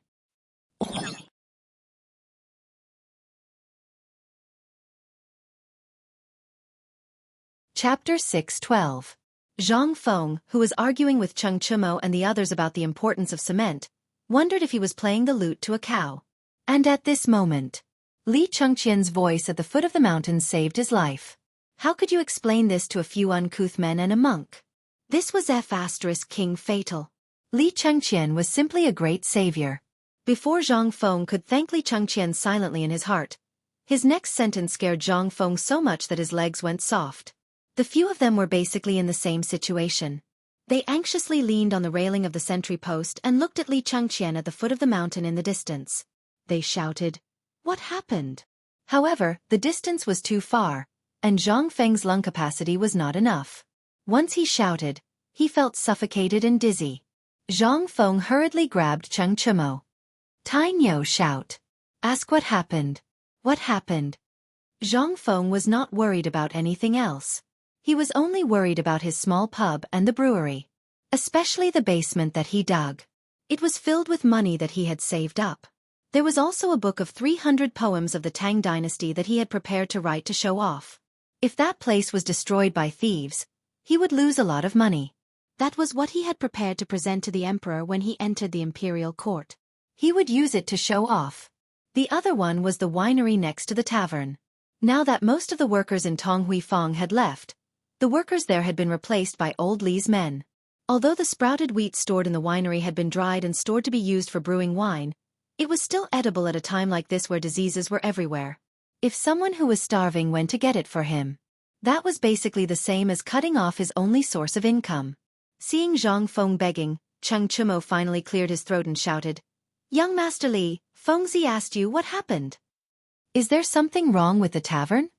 This voice exploded like muffled thunder, instantly causing Li Chengqian's warhorse to tremble. Only then did Li Chengqian roar, "No, nothing happened to the tavern." Amidst the wind and the rustling of the tree trunks, that was all the crowd heard. "It's gone. The tavern is gone. Something happened." When Zhang Feng heard this, he only felt his head sink and was about to fall head first. "It's over. Mother Fastress Kerr. It's all over. I don't want to live anymore. It's Lao Tzu's money. Lao Tzu's poetry collection."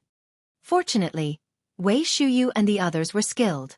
Seeing that Zhang Feng was about to fall, they hurriedly pulled him back. At this time, everyone at the mountain gate also heard this sentence. Old He and the others could not help but explode. "What? Did you hear that, neighbors? Fengzi's tavern is gone. Workers of Tonghui Lane, get your weapons and go down the mountain. Let's see who has the guts to touch Fengzi's tavern." Go, go, go. Fengzi, don't take it too hard. We'll avenge you right now. Go, go, go, go, avenge Fengzi. Fengzi's tavern is in trouble. At this time, as this matter spread around the mountain gate, everyone was also talking about it. Unwittingly, as the rumors spread, the atmosphere changed. Fengzi is in trouble. Fengzi is gone. Fengzi is in trouble. Quick, go to the mountain gate. Someone is fighting their way up the mountain. Fengzi is in trouble. What? Everyone was dumbfounded. What happened to Fengzi?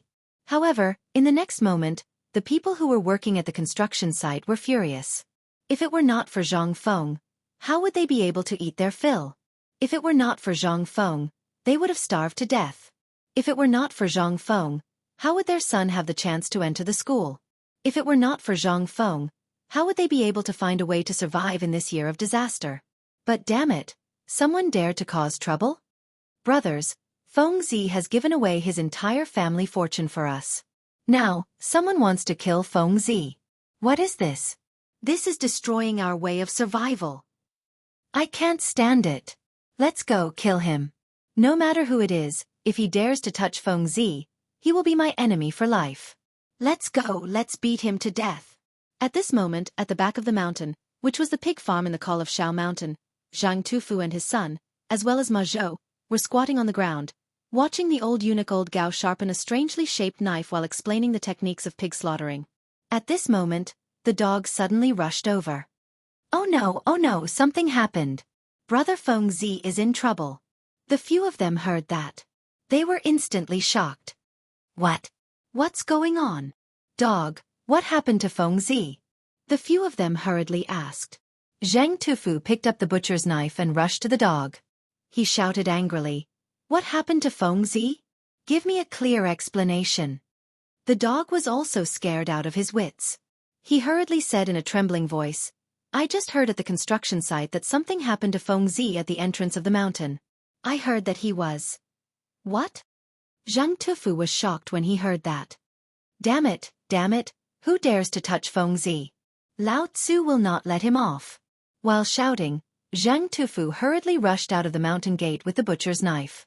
Old Gao, Ma Zhou, and Zhang Tufu's son looked at each other and hurriedly followed.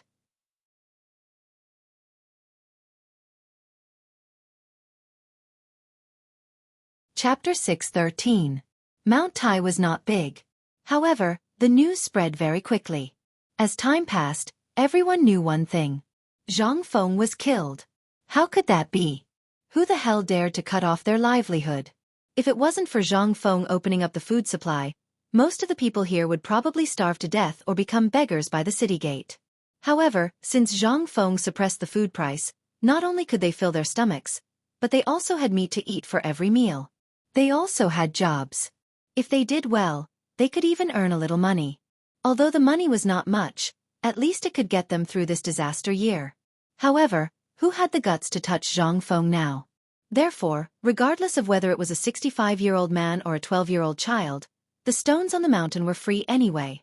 They grabbed 2 smooth pebbles and rushed to the mountain gate angrily. Kill! Avenge Zhang Feng. Who dares to make trouble on the mountain? Kill him. Cheng Chumo and the others who were at the mountain gate were dumbfounded when they heard that. He patted Zhang Feng, who was also dumbfounded, and said, Fengzi, what's going on? Why are these people shouting to avenge you? Who knows?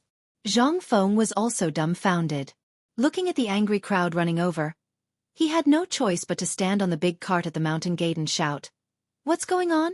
Don't you want to work? The one who rushed the fastest was Gan Ziyuan. However, he suddenly saw Zhang Feng climbing onto a big cart from afar.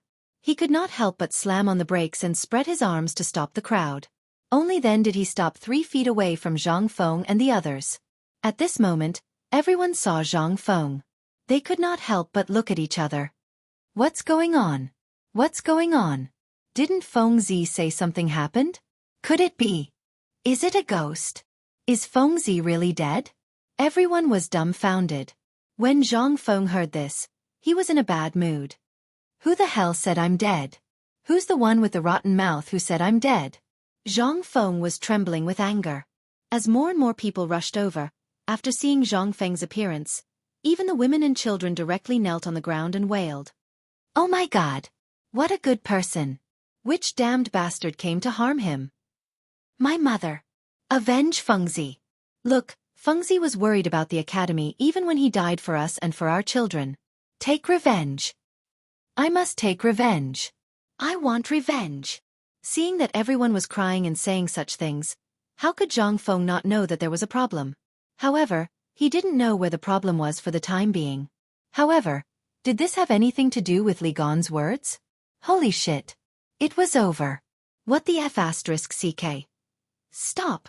Don't cry. Shut the F***CK up, Lao Tzu. Cheng Chumo couldn't sit still anymore. Even though his brain was a beat slower than others, he understood the cause and effect of the matter. He wanted to laugh. Wei Shuyu, Zhang Sun, and the other 3 wanted to laugh as well. However, this was not the time to laugh. Under the instigation of several people, Cheng Chumo brought out his domineering aura of a stubborn demon king. Needless to say, this roar was really effective. The wailing stopped. Those who wanted to avenge Zhang Feng shrank into the crowd and didn't dare to make a sound. Zhang Feng pulled at his hair. He wanted to say something, but in the end, he couldn't say a word. In the end, he could only sigh helplessly. Go back, I'm fine. Don't believe the rumors. At this moment, Zhang Tufu and the others squeezed through the crowd. When everyone saw this, their eyes couldn't help but light up. Zhang Tufu's murderous aura was the bane of spirits. He urged him, Zhang Tufu, go take a look at Fengzi. Are you sure he's all right? Yes, Zhang Tufu, your murderous aura is heavy. Go take a look. Zhang Feng had no choice but to let Zhang Tufu massage him. Zhang Tufu's face was about to explode. Wasn't Fengzi fine? At this moment, everyone couldn't help but hold their breaths. Zhang Tufu silently tidied up Zhang Feng's messy hair. Then he waved his butcher's knife and roared, Mother****, Gozi, you piece of trash, come out from Lao Tzu. You Mother****, dare to say that Fengzi is dead. Do you believe that Lao Tzu will kill you first? Gozi, who was squeezed in the crowd, shuddered. He quickly shrank his body and crawled out of the crowd. At this moment, Under Zhang Tufu's confirmation, everyone finally knew that Zhang Feng was fine. Only then did they leave embarrassedly. It's good that he's fine. Ha ha ha, he's fine. Go and do your work. Are you slacking off here? Let's go, let's go. Fengzi is fine. Zhang Feng was speechless. He wished he could find someone to beat up. However, after looking around, Chen Tiniu couldn't beat him. Idiot Wei and Bug were even worse. There was only one soft end. Du Dabing. But he was afraid. A beating was a beating. This grandson would surround you and recite scriptures for a few days. Who could stand that? In the end, Zhang Feng's eyes lit up. He looked at Li Chengqian, who was rushing down the mountain, and shouted angrily, Li Chengqian, you bastard, die!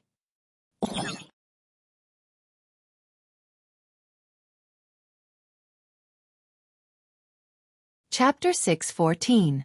Li Chengqian was very anxious. A large number of students were running up the mountain. He had just seen Zhang Feng and even saw a large number of people gathered at the mountain gate. But why was there no one now? But this was not important. What was important was, he had to let Fengzi know the good news. The path up the mountain was not straight. It was a winding road built with the mountain. At this time, he could not see anyone on the road. It was as if everyone had gone up the mountain in an instant. He even saw some people cooking in the huts where the fire was lit. At this time, he suddenly heard Zhang Feng's roar. Although he could not hear it clearly, he could faintly feel that Zhang Feng and the others were running down the mountain. Li Chengqian hurriedly waved his horsewhip and shouted, Fengzi, don't come. Run back. Get ready. People are coming. There are so many of them.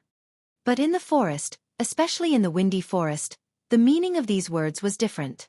The few people running down the mountain, as well as Gan Ziyuan and the others behind them, heard, Fengzi, don't run back. There are so many people coming. As soon as he heard this sentence, Zhang Feng didn't feel good at all. As for Gan Ziyuan, he staggered and fell into the mud. Damn it. This was the Crown Prince? What was the Crown Prince doing? He was going crazy. Zhang Feng also stopped running. He was so angry that he looked left and right. Fengzi pulled a thin bamboo from the side of the road and held it in his hand. Instead, he listened to the sound of horse hooves and waited. Why should I run? This bastard will definitely come up. Although he did not know why he beat Li Chengqian, he had to vent his anger. And Cheng Chimo and the others did not say anything. They pursed their lips. Anyone with eyes could see that the four of them were trying very hard to hold back their laughter. But Zhang Feng did not notice this. His attention was focused on the sound of horse hooves. Hearing the sound of horse hooves gradually approaching, the laughter in their eyes deepened. But the fear in Gan Ziyuan's eyes grew stronger and stronger. Damn it! It's over. What did the Crown Prince just say? If he hit him with the stick, it would be a big problem. What should I do? Help. Or not to help? Just as Gan Ziyuan was in a dilemma about whether to help or not, Li Chengqian's white horse finally came from afar. When Li Chengqian saw Zhang Feng and the others waiting here, he was puzzled for a moment. However, he didn't think too much about it and rushed towards Zhang Feng. Before he could dismount, Zhang Feng picked up the bamboo stick and threw it at his head and face. Awoo, awoo, awoo. Don't hit me. Fengzi, are you crazy? Why are you hitting me? F***ck.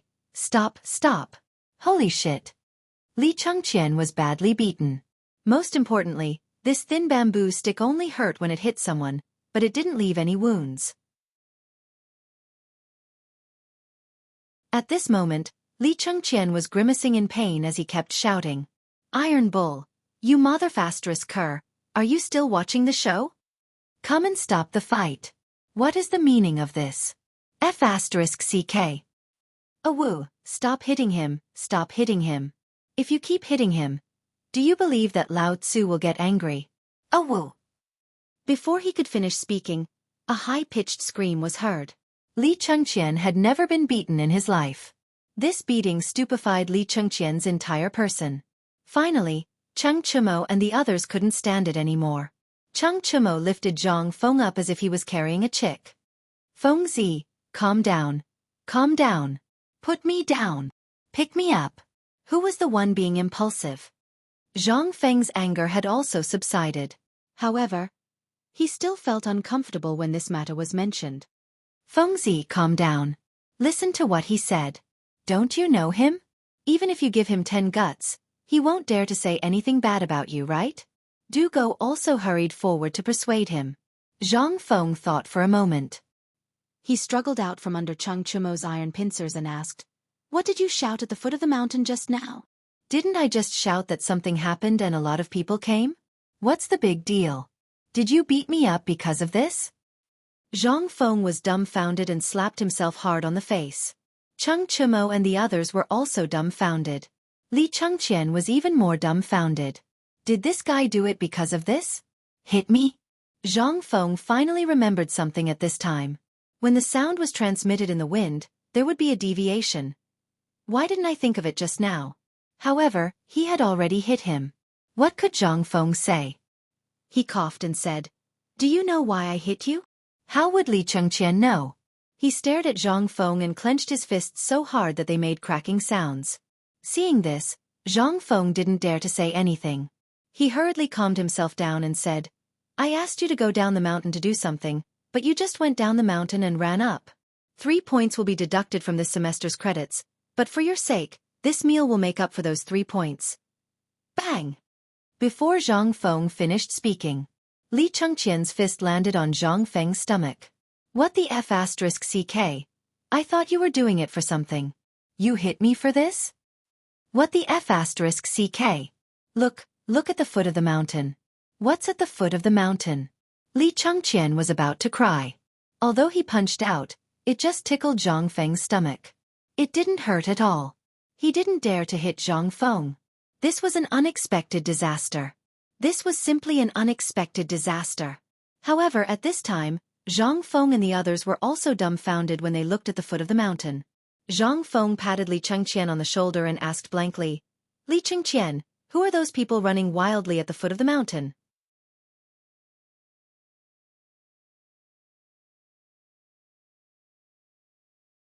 Chapter 6:15. Zhang Feng was a little dumbfounded. At this moment, standing on the winding mountain path, they could already see the faint silhouettes of people at the foot of the mountain. There were a lot of people, but they looked slightly better than those who were fleeing. Among them, there was no lack of people wearing brightly colored clothes. That was what puzzled Zhang Feng. Li Chengqian didn't say anything. He rubbed a bloodstain on his arm and snorted. Then, he turned around and rode his horse up the mountain. When Zhang Feng saw Li Chengqian running away, he hurriedly followed him up the mountain. Gan Ziyuan, on the other hand, was stunned. He didn't care who was coming down the mountain. After all, this mountain was in high demand. There were many people who had come. But at this moment, the one who shocked him the most was the Crown Prince. He was beaten up and ran away without saying a word. Was that the Crown Prince? He felt that his worldview had been destroyed. The Crown Prince. He was a high and mighty person. How could it be like this? On the other side, at the foot of the mountain, Li Yifu and the others looked at the rising smoke and the banging sounds of tents and trees. They couldn't help but feel excited. Brothers, we're here. Hao Chu-jun and the others looked at the mountain in front of them in surprise. Is this the White Deer College mentioned in the Imperial Edict? It doesn't look like it here. They looked at the place that looked like a construction site and couldn't help but feel apprehensive. Was this an academy? Wasn't this a construction site? Let's go. Didn't you see so many people running up the mountain? That means this place is right. Lai Ji wiped the sweat off his forehead and tightened the blanket on his back. Then, he hurriedly followed the footsteps of the people from Chang'an. It couldn't be helped. The people from Chang'an were very crafty. While they were eating, many people had disappeared in just a short while. When they came out of the city gates, they saw that there were more people outside the city than inside the city. How could this be? How the F***ck could this be? The people from Luozhou couldn't sit still. She scampered up the mountain after him. At this moment, just as they were about to cross the Wei River, they saw dozens of youths looking at the group in a daze. One by one they were asking questions. "Excuse me, where are you going?" "Brother, where are you going?" Did something happen in Chang'an City? But no one cared about them. There was no other reason. Because in the eyes of the people in Chang'an, as long as you looked young, you would definitely go to White Deer College. How big was White Deer College? How many people could he take in? If all of them went up, wouldn't his chances be reduced? This is our Chong, an academy. We can't let outsiders take advantage of it, can we?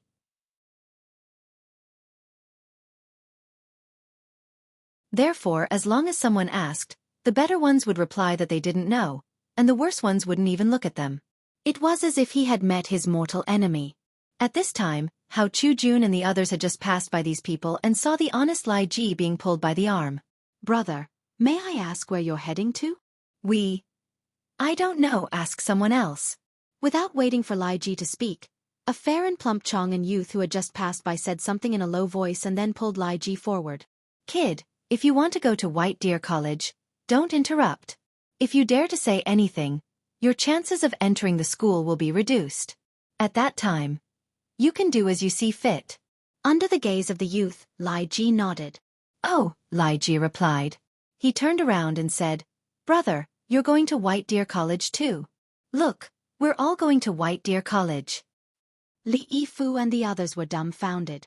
The youth was dumbfounded. The youths who passed by Chong'an City were dumbfounded. Everyone looked at this dark and swarthy weirdo as if they were looking at an idiot. F***CK, you're a F***king idiot. Go go go, brothers, run faster. Hao Chu-jun and the others looked at Lai Ji speechlessly. Although they knew that Lai Ji was doing the right thing, if they were to fall out with these people and say something bad about them in front of the examiner, then they could only pat Lai Ji's shoulder speechlessly. Let's go. The youth who had asked for directions thanked them profusely. He was inexplicably surprised and ran madly again, spreading the news along the way. They're going to White Deer College. Come back, don't go to Chong'an City. Here, these people are all going to White Deer College. Hearing that, the people who came from Chong'an City and the children who were preparing to go to school ran even faster. Some of them even abandoned their luggage. They carried their dolls and ran up the mountain. They had no choice. There were so many people. If they went up, how many of them would stay? If they didn't give these foreigners a chance to speak, they would be fine as Chong'an residents. However, it was different now. Everyone panicked. Charge. Who cares? Don't bother with your luggage. As long as you enter the college, Lao Tzu will sell his house to get your luggage. Go go go go go. Damn it, don't block the way. The vast and mighty group of people, like a swarm of migrating locusts, instantly swarmed like a tidal wave toward a small three-pack in the middle of the two mountains. Hao Chu-jun and the others' luggage had been squeezed to God knows where. At this moment, they could only follow the crowd up the mountain. One could imagine how dense the crowd was.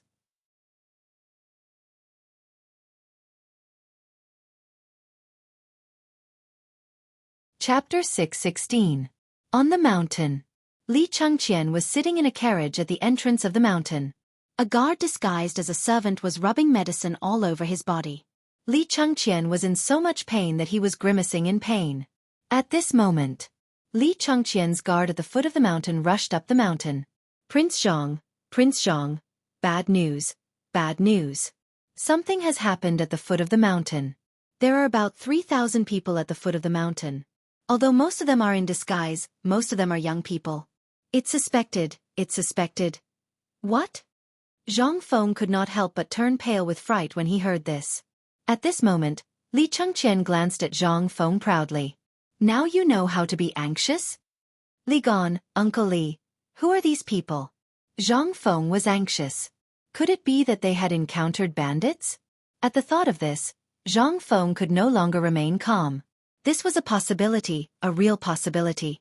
The fact that there were 30,000 dan of grain on the mountain had long been an open secret. If they had encountered bandits, then it really made sense. Zhang Feng could not help but feel his hair stand on end. Idiot Wei, quickly get Li Gan's horse and take a shortcut down the mountain. Go get reinforcements and report to the authorities that bandits are here. Also, Tiniu, do you have a handy weapon here? Quickly call someone to guard the gate. Debing, quickly go up the mountain to find Dr. Sunday. Ask someone to hide the grain. Zhang Feng finally panicked.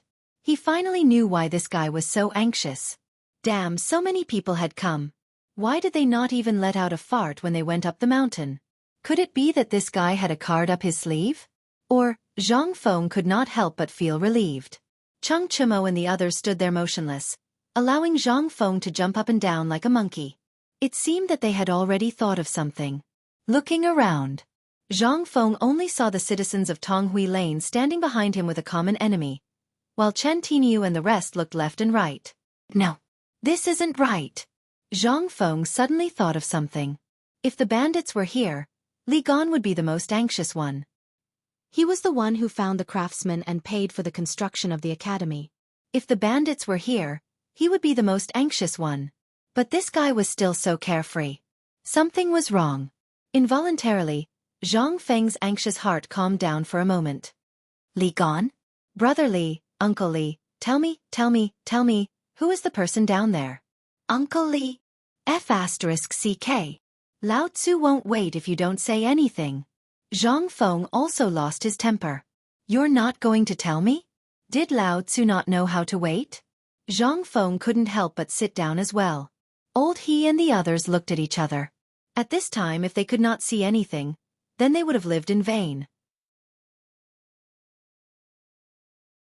They could not help but wave their hands. Let's go to work. Only then did they leave resentfully. However, these people looked at Li Gan with unfriendly eyes. Fine. You're awesome.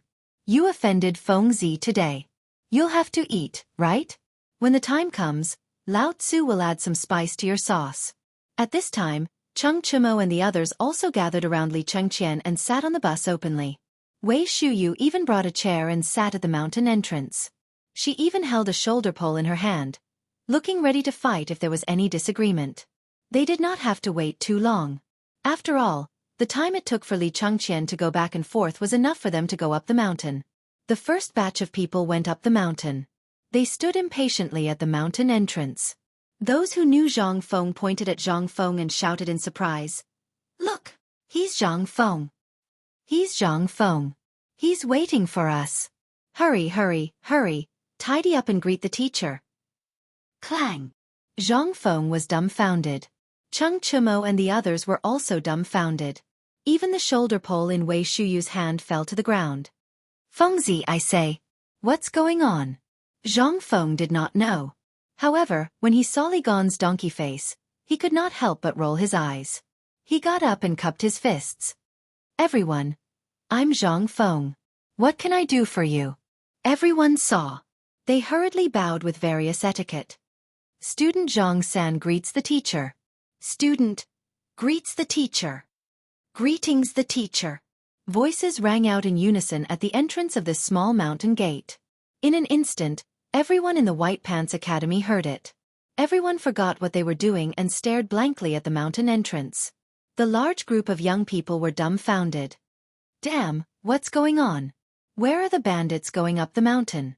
Why are they all kowtowing to Feng Zi? Damn, could it be that imperial edict? Hiss. At the thought of this, everyone sucked in a breath of cold air. Seeing more and more people at the mountain entrance and hearing more and more laborers gathering behind them, Zhang Feng and the others finally exploded. Cheng Chimo slapped the back of his head and shook Zhang Feng's shoulder in horror. He asked in a trembling voice, Damn, are these all the students who came up because of the imperial edict? I'm going crazy. Who are these people? They came in a group?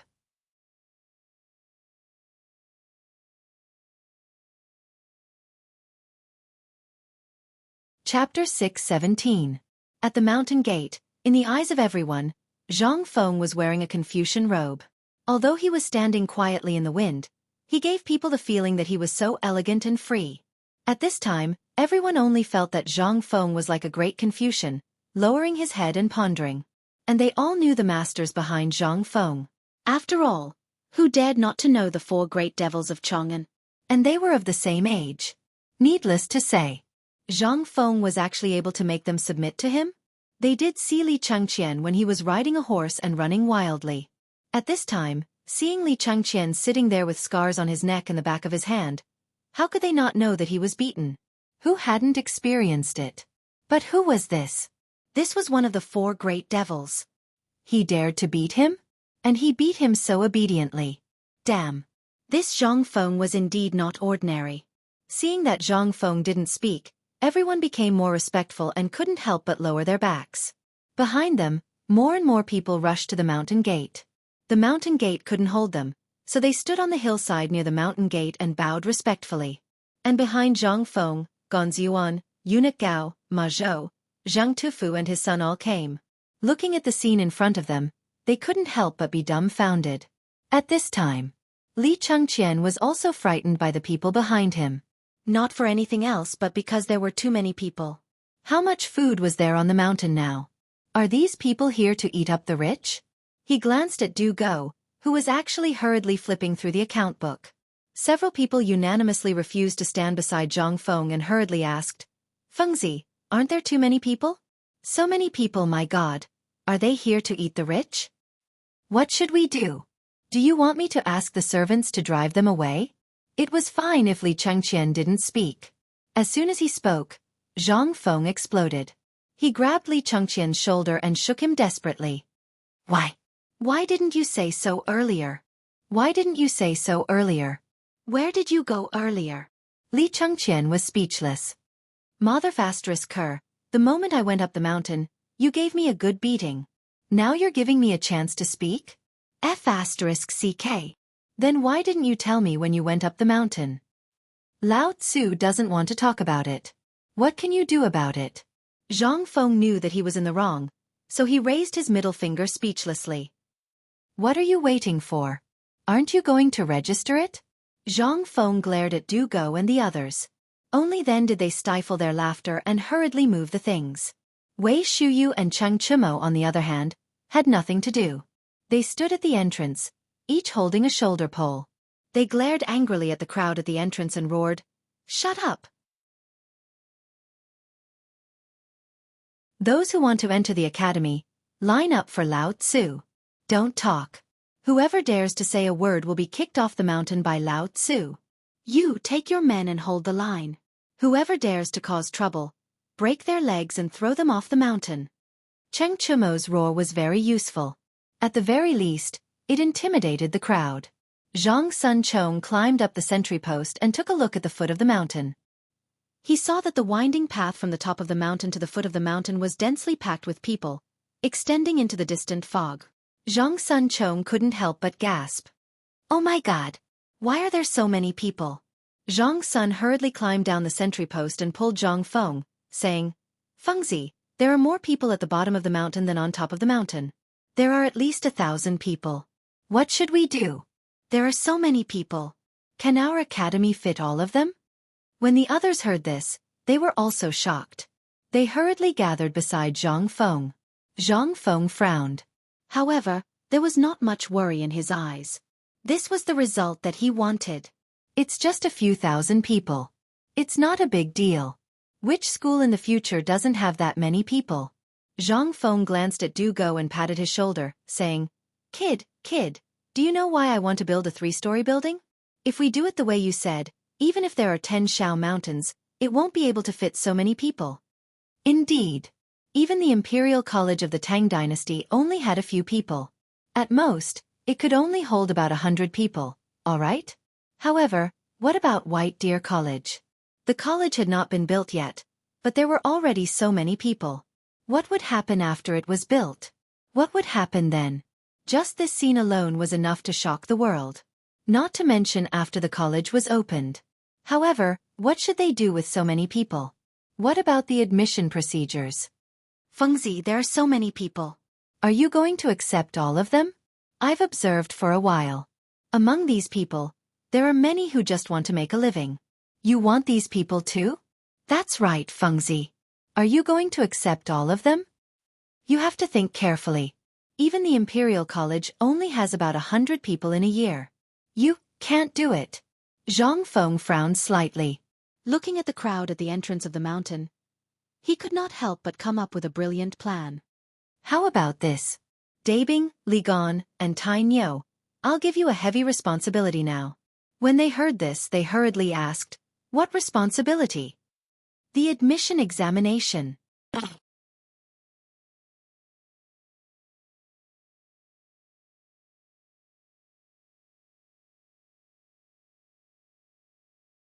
He asked honestly, "If I can lift it up, can I come here?"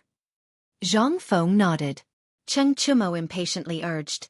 Why are you wasting time? Hurry up. Can't you see that there are so many people waiting behind? If you dare to ask one more question, this young master will tear your mouth apart. Gao Kan glanced at Cheng Chumo and smiled honestly. Then, under the horrified gaze of the crowd, he actually lifted the handcart up. Handcart. It was a handcart. Zhang Feng rubbed his eyes and counted the bags of food on the handcart. Those were the food prepared for the people on the mountain today. A total of 5 bags of food, and he lifted it up so easily? 500 pounds. This handcart was at least 100 pounds. How could he lift it up so easily? What kind of freaking monster was this? Not only Zhang Feng, but even Cheng Chumo and the others were staring with their eyes wide open. The surrounding students who were preparing to enter the school couldn't help but gasp. Hiss. Oh my God, who is this big blockhead? I don't know. Damn it, did he grow up eating stones? Why is he so strong? What's the use of being strong? The school is a place to study and learn how to read. What's the use of being strong? Learning how to read. Hearing the exclamations of the crowd, Zhang Feng hurriedly rubbed his hands and asked him to put down the handcart. Okay, Gao Kan, put it down. Put down the cart. When Gao Kan heard that it was a cart of food, his eyes couldn't help but flash with excitement. He retracted his hand that was holding the axle and extended it towards Zhang Feng. Master teacher, I have been hungry for 3 days. If I put it down, can you give me a full meal? Zhang Feng's face darkened. He took a deep breath and thought about it. If he had this big blockhead as his follower, he wouldn't have to be afraid of Cheng Chumo. Okay. I will give you enough food, okay? Okay. After getting the affirmation, Gao Kan put down the handcart and followed Zhang Feng. He looked at him like this, which made Zhang Feng's hair stand. Old he, bring him to eat. After the meal, let him wait for me in my study room. After arranging Gao Kan, Zhang Feng looked at those people again. His eyes couldn't help but emit a fiery glow. Talents like Ma Zhou and Gao Kan had appeared. Then, Hao Chu-jun and Li Yifu should be here too.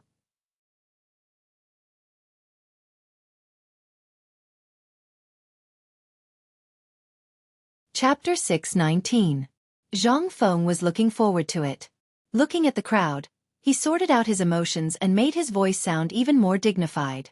Ladies and gentlemen, I know that all of you wish to join the White Deer Institute. Of course, we will accept you, but we won't accept just anyone. There must be rules, and the reason why our White Deer Institute was able to obtain the recognition of His Majesty is precisely because we broke the barrier of convention. That's why we can stand proudly here. I, Zhang Feng, am fortunate enough to become the Chancellor of the White Deer Institute, so I have to follow the rules.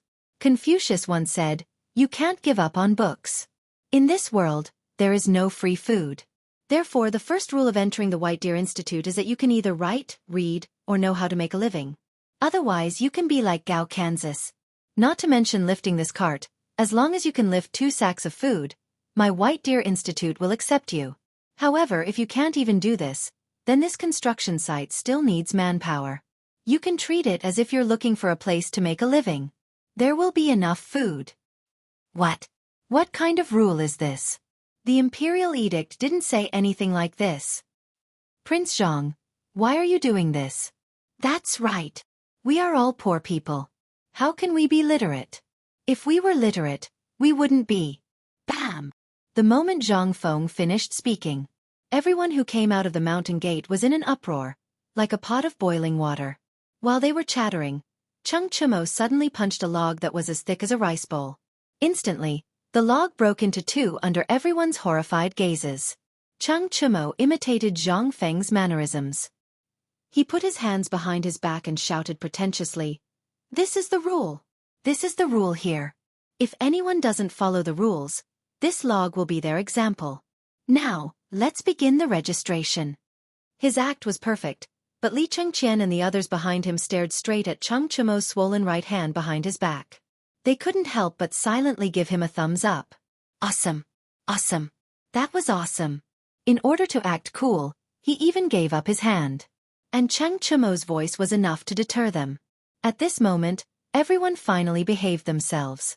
Zhang Feng glanced at the crowd and left in a hurry. After all, this silly Gao Can still needed to be taught a good lesson. After Zhang Feng left, Li Chengqian and Du Go brought up a square couch and placed it at the entrance of the academy. Zhu Zi carefully waited on the side, grinding for Li Chengqian and Du Go. Ever since Zhu Zi and Go Zi followed Li Chengqian and Du Go, their image had changed drastically. This was especially true for Li Chengqian and Du Go. It was almost as if they were comparing themselves to each other, directly treating the two of them as page boys. This caused Zhang Feng to grit his teeth.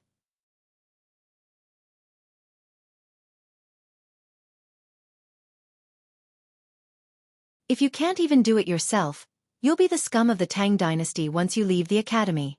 Those who want to enter White Deer College, listen up. Next, Wang Erniu was taken aback.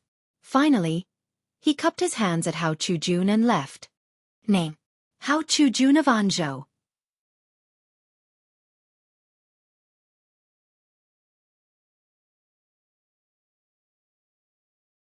Chapter 620. Even if they only needed to register a name, and then take out the certificate issued by the official of the place where the household registration was located. Even so, it lasted from around noon all the way to the evening before it finally ended. At this time, Li Chengqian and the others looked at Gao Can, who was standing behind Zhang Feng like a wooden stake, and were speechless. They didn't know what Zhang Feng said to this thing, but it actually made him follow Zhang Feng wholeheartedly. Li Chengqian and the others looked at the 9-feet-tall Gao Can and couldn't help but shake their heads and sigh. In the future, it would be impossible to abuse Zhang Feng again. This guy also learned to be smart. But this was not the point. The point was that this guy actually looked at the name on the registration book and actually laughed wretchedly. Everyone couldn't help but watch it. Cheng Chumo even whispered something in Steamed Bun's ear, and then Steamed Bun actually ran over and said crisply, "Brother Fengzi, Brother Nyo said that your smile is so wretched." Zhang Feng heard this and his face instantly twisted. Gao Can, who was standing behind Zhang Feng, glared and was about to beat Steamed Bun. Zhang Feng was so scared that he hurriedly blocked Gao Can, touched Steamed Bun's head and said, "You go and tell him that I said to let him pick up feces tomorrow, or I'll deduct his credits." PFFF. Ha ha ha. Ha ha ha, Iron Nyo, you have nothing better to do. You dare to make such a joke with Feng Zi. Now you've gone too far, right? Cheng Chumo looked at Zhang Feng with disdain and said lightly, "Steamed Bun, your brother Feng Zi asked you to pick up feces tomorrow. Are you going?" "No, Brother Nyo will pick." Steamed Bun blinked his eyes and looked between Zhang Feng and Cheng Chumo. Then his answer made Cheng Chumo scared. Okay, you guys go back to sleep. Let's discuss what to do next." Zhang Feng was too lazy to say anything more. To be able to recruit Gao Can today was simply picking up a treasure. This fellow was recorded in history as being ranked 5th in the late Tang Taizong period and the early Li Ji period. If he could recruit such a ferocious person as his subordinate and properly train him, he would be a great help to him in the future. What's more, Hao Chujun, Li Yifu, and the others were also here. How could he not be excited? Guzi, Zhu Zi, and Steamed Bun had all left, but that hothead Gao Can was still standing behind Zhang Feng, unmoved. Li Chengqian and the others also looked at him speechlessly. Seeing this, Zhang Feng curiously turned around and saw that this guy was still standing there. He said, "Gao Can, go to sleep. If you don't sleep, go guard the door for me." "No, you said it. If you want me to stay close to you, then I will stay close to you." "Fine. Then you can stand." Zhang Feng was too lazy to speak, but he was also a little confused. Was this still the 5th-ranked general?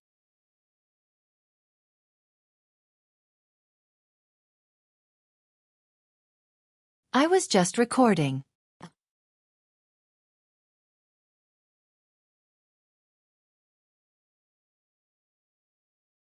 Chapter 621. In fact, it wasn't that they didn't hear him clearly. They had already recorded it. How could they not hear him clearly? That was simply nonsense. However, these things were too unbelievable for him. They couldn't help but feel incredulous. Li Chengqian sorted out his thoughts, took a deep breath, and asked, "Fengzi, we've heard of physics before. We also know about mathematics. But what is this chemistry you mentioned? What's the use of this stuff? And medicine. Is this the purpose of you inviting Dr. Sun Si Miao up the mountain?" Also military this stuff. Are you going to find the group of veterans from the reclining workshop to teach these students? Isn't this nonsense? These were too unbelievable. Not to mention other things, they all knew about business. In fact, it was the art of merchants. They knew this before. There was also this technical school. But military medicine and science, what the hell were these? It was too unbelievable. Even if you said that you were studying the 8 trigrams of Zhou or something, it would still make sense. If you were studying something like Sun Tzu's Art of War, it would still make sense. But you directly said that it was military. Zhang Feng didn't care about this and knocked on the table. Do you still remember the matter of dealing with Tubo and the Turks? In fact, although this seems to be national policy, it's not completely true. This is actually military science. Sun Tzu's Art of War is actually military science. It doesn't include fighting and killing. Training to fight and kill is to see the overall quality of a soldier. Yes. I remember that I've told you before. I don't teach those who only know how to cut their throats with the radiographic films, nor do I teach those who only know how to talk on paper. I can't afford to lose face like that. What I want to teach is the kind of person who can be as awesome as Cheng Yaojin, Yu Qigong, Li Jing, Qin Qiong, and Qin Shubao in the future. If it's an ordinary soldier? If I, Zhang Feng, can teach such a person, Lao Tzu will bang his head against the wall. They were shocked. Finally, they remembered what Zhang Feng said to them that night. He wanted Chang Chumo to be an invincible heavy cavalry. Wei Shuyu wanted to be an assassin without leaving a trace. And Zhang Sun? That goes without saying. Previously, after the appearance of the unbreakable shield and the unbreakable spear, as well as the recent events, they had really forgotten about it. But now that Zhang Feng said it again, everyone couldn't help but be shocked again. What was Zhang Feng doing? He was King teaching them real skills. No. Li Chengqian slammed the table in excitement. He stood up and roared. This gave Zhang Feng a big fright. What? Are you crazy? Li Chengqian didn't pay attention to Zhang Feng's words. Instead, he anxiously said, Fengzi, if you only handed this matter to Tai Niu and us, then we wouldn't have anything to say.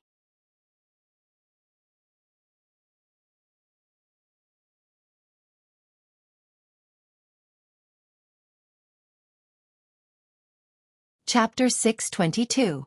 Li Chengqian and the others were completely shocked. Let the people fill their warehouses?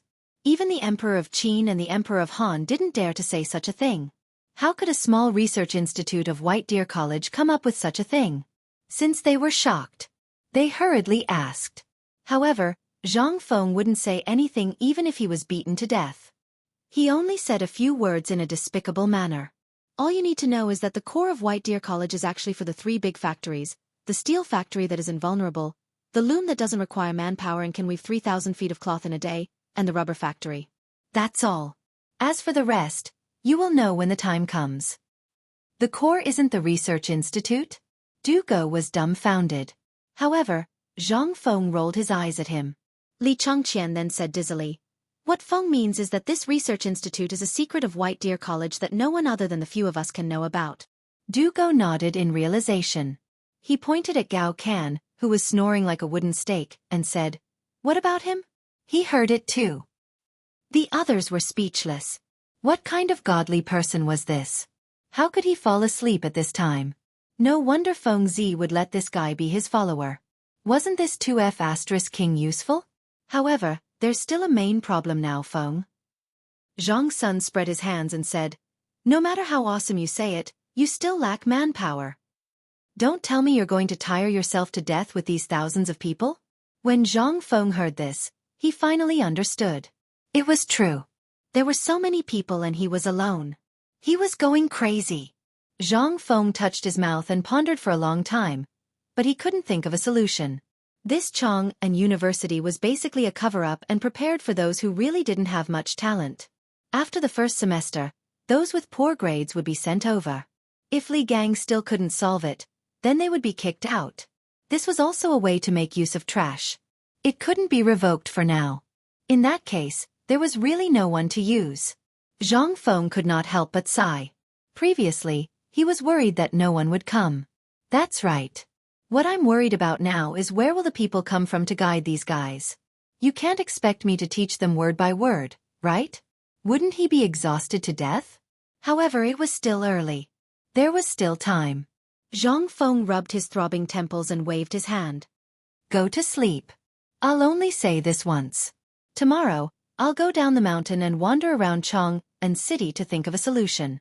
Also, during this period of time, your task is to move all the books in your house for Lao Tzu to boost his reputation. Also, Li Gan, go and ask your father where his preface to the Orchid Pavilion is. How long has it been? It's time to fulfill the promise. The academy is too cold.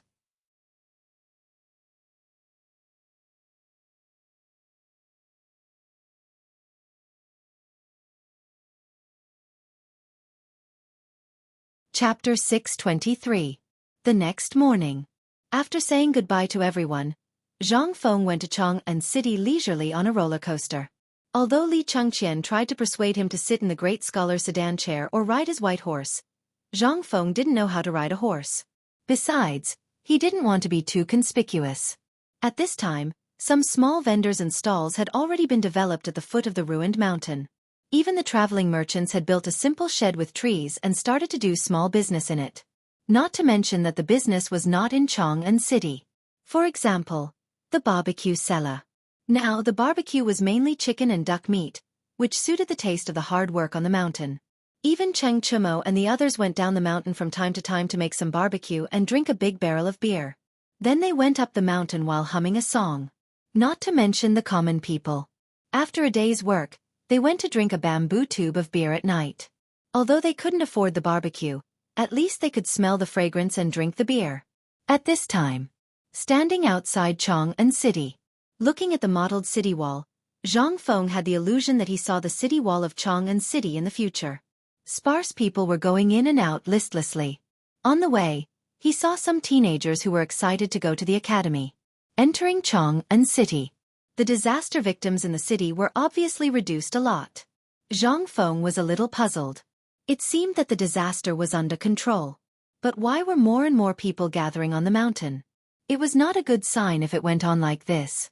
Although there were 30,000 dawn of grain, the original 5 or 6,000 people, plus the current 1,200 people, were almost 10,000 people. With so many people, the 30,000 dawn of grain would be used up. No, he had to find a way. The streets of Chong were very clean. Most of them were peddlers, but the pedestrians on the street were much less. At the gate of the treasury, there were still some refugees waiting to be given porridge, but there were not as many as before. Along the way, Zhang Feng was also thinking about how to get rid of this thing. After all, it would be a big problem if he just sat there and did nothing. Just as Zhang Feng entered Tong Hui Fong, he was spotted by a few women. Yo! Fengzi, you're back? Everyone come out quickly. Quietly, Fengzi is back. Fengzi, you're back. Come out. The originally quiet Tong Hui Lane was filled with shouts. Gradually, people came out of their homes and stood on both sides of the road, looking at Zhang Feng. Instead, he left him a straight path to the tavern. Zhang Feng was speechless. Was it necessary?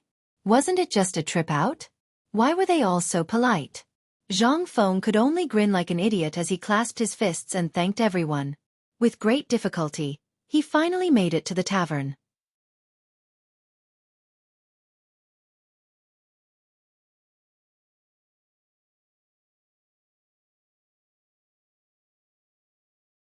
Chapter 624. Zhang Feng was dumbfounded. He was completely dumbfounded. Yu Shernan? This master was a renowned literary giant of the Great Tang, a great Confucian of his generation. Moreover, he was one of Li Shimon's favored men. Moreover, he was highly accomplished in politics, poetry, and calligraphy. Especially the Beitang Book of Banknotes, which was a great work. To be able to leave behind a work of authorship in this era, how awesome was that? Just think about it. But now, I can't believe I actually saw a living person in my tavern. After a moment of surprise, Zhang Feng hurriedly wiped his hands on his clothes and habitually reached out to shake Yu Shernan's hand. However, after reaching out, he realized that this wasn't a proper etiquette at all. He hurriedly cupped his fists and bowed. Student Zhang Feng is here to pay respects to Senior Bo Shi. Generally, when people saw Yu Shernan, they would respectfully address him as the great Confucian scholar, but Zhang Feng was different. who asked Lao Li to be so capable that he even got him the identity of a great Confucian scholar. Unbeknownst to Li Chengqian, Zhang Fengcai's poetry collection had passed through old Li's hands. Afterwards, he had shown it to Yu Shernan, Chu Suiliang, and the others. Then, under the witness of these four masters, Zhang Feng became a great Confucian scholar without anyone noticing. Moreover, the inscribed board of the Chang'an Academy had the signatures of these four masters. This thing was a golden signboard in the Tang dynasty. Generally, if a person wanted to become a great Confucian scholar, at least 10 great Confucian scholars had to jointly recommend him, and then he had to make a backup record in the Imperial College, the Ministry of Personnel, and the Supreme Court. Only then would the Imperial Court issue a document. But that was not all. You also had to be recognized by the Shandong gentry. You had to get a great Confucian jade plate issued by the Shandong gentry, which was equivalent to an identity card. Don't ask why the Shandong gentry had such qualifications, because they considered themselves as the descendants of Confucius. Who in the world dared to offend them? Who would dare to question him? At this moment, Yu Shernan also accepted Zhang Feng's bow. This was the etiquette of a junior greeting an elder, and not the etiquette of a student greeting a teacher. If it was someone else, it wouldn't be appropriate, but Zhang Feng was different. On one hand, he was a junior. On the other hand, he was recommended by Yu Shernan. This was equivalent to being Yu Shernan's student. At this moment, Yu Shernan stroked his beard and personally helped Zhang Feng up. Feng Xianling had been eating by himself for a long time. I say, the two of you, don't just stand there. Brother Bo Shi, this is Zhang Feng's signature dish and his signature wine. You won't be able to drink it anywhere else in the Tang dynasty except here. As soon as he heard about the wine,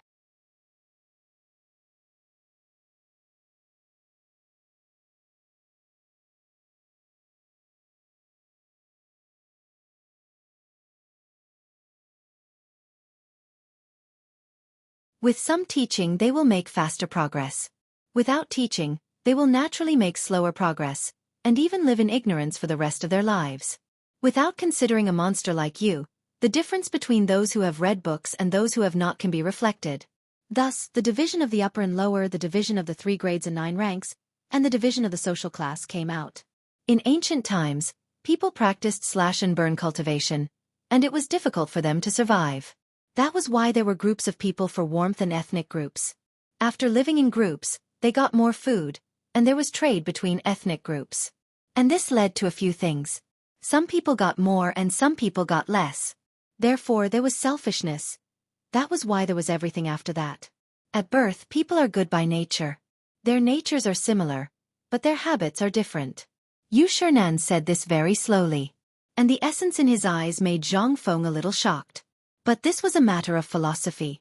Zhang Feng nodded and said, I know what Mr. Bo Shi means, but just now you said that people are good by nature. Their natures are similar, but their habits are different. That is to say, everyone should be equal. Wrong. Yu Shernan waved his hand. He sighed and said, if that is the case, it is really beautiful, but do you think it is possible? Yes. The reason why there is a division of the upper and lower, and the division of the social class, is to better survive. If there is no one who centralizes power and controls power, then who in the world will have a good life? Take the 3 kingdoms as an example. How do you think the people lived in troubled times? Zhang Feng also fell silent. Yu Shernan said, boy, I know what you are thinking. You just want to create more useful people for the Tang dynasty. This is a good idea, and I support your approach. But you have to remember one thing, and that is nature. Don't forget nature, otherwise. Zhang Feng's face was solemn. How could he not know what Yu Shernan meant at this time? He couldn't help but take a deep breath and bow. This student has learned something. Ha ha ha, you are worth teaching. Brother Feng, you've won.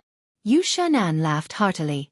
Then, he waved his hand and motioned for Zhang Feng to get the wine. Zhang Feng fetched a jar of wine and personally poured it for Yu Shernan.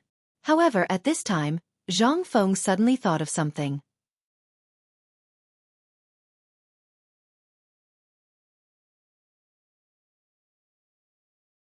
Chapter 626. Didn't he go down the mountain because of this matter? Now that this person had taken the initiative to come knocking on his door, it seemed that this collection of poems was still useful. Tomorrow, He would have to distribute all the poems so that those great scholars would take the initiative to come knocking on his door. Wouldn't that be wonderful? Thinking of this, Zhang Feng couldn't help sighing with a sad face. Old Mr. Bosher, there's something you don't know. Although I have the intention of teaching and educating people, I can't cook without rice. Feng Xianling glanced at Zhang Feng. How could he not know what this guy was up to? But he couldn't say anything. After all, he knew the situation on the mountain. At this time, seeing Zhang Feng's appearance, Feng Xianling could only help him and said, Brother Bosher, you didn't go to Feng Zi's place, but my son has been there for more than 10 days. The last time he came back, I heard that there were basically shacks there. You don't know, right? This guy emptied his family's property in exchange for 20,000 dawn of grain. Without his 20,000 dawn of grain, the price of grain in Chang'an City would be 10 times higher. Hearing this, Yu Shernan couldn't help but look at Zhang Feng in surprise. He stroked his beard and nodded. That's right. Practice what you learn and apply it. This is my role model for scholars. Don't worry, if you have any difficulties, just tell the old man.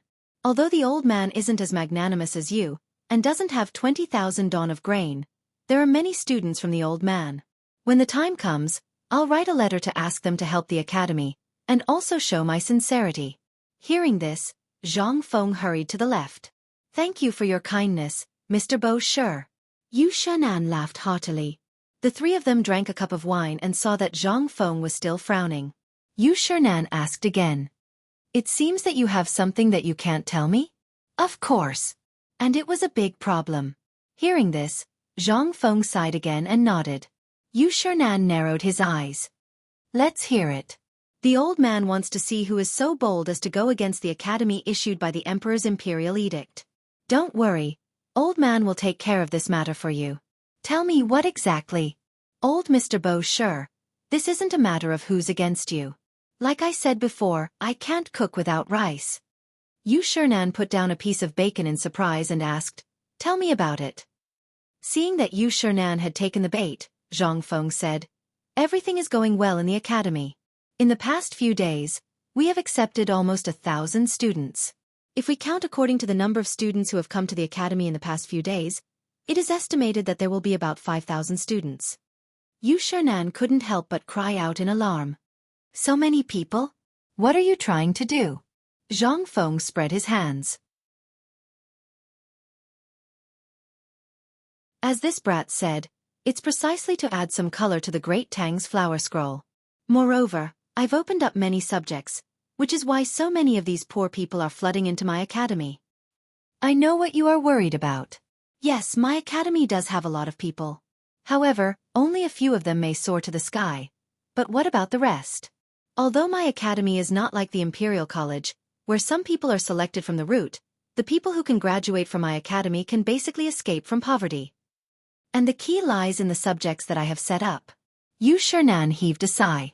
In fact, Yu Shernan had long heard of Zhang Feng's unimaginable teaching philosophy.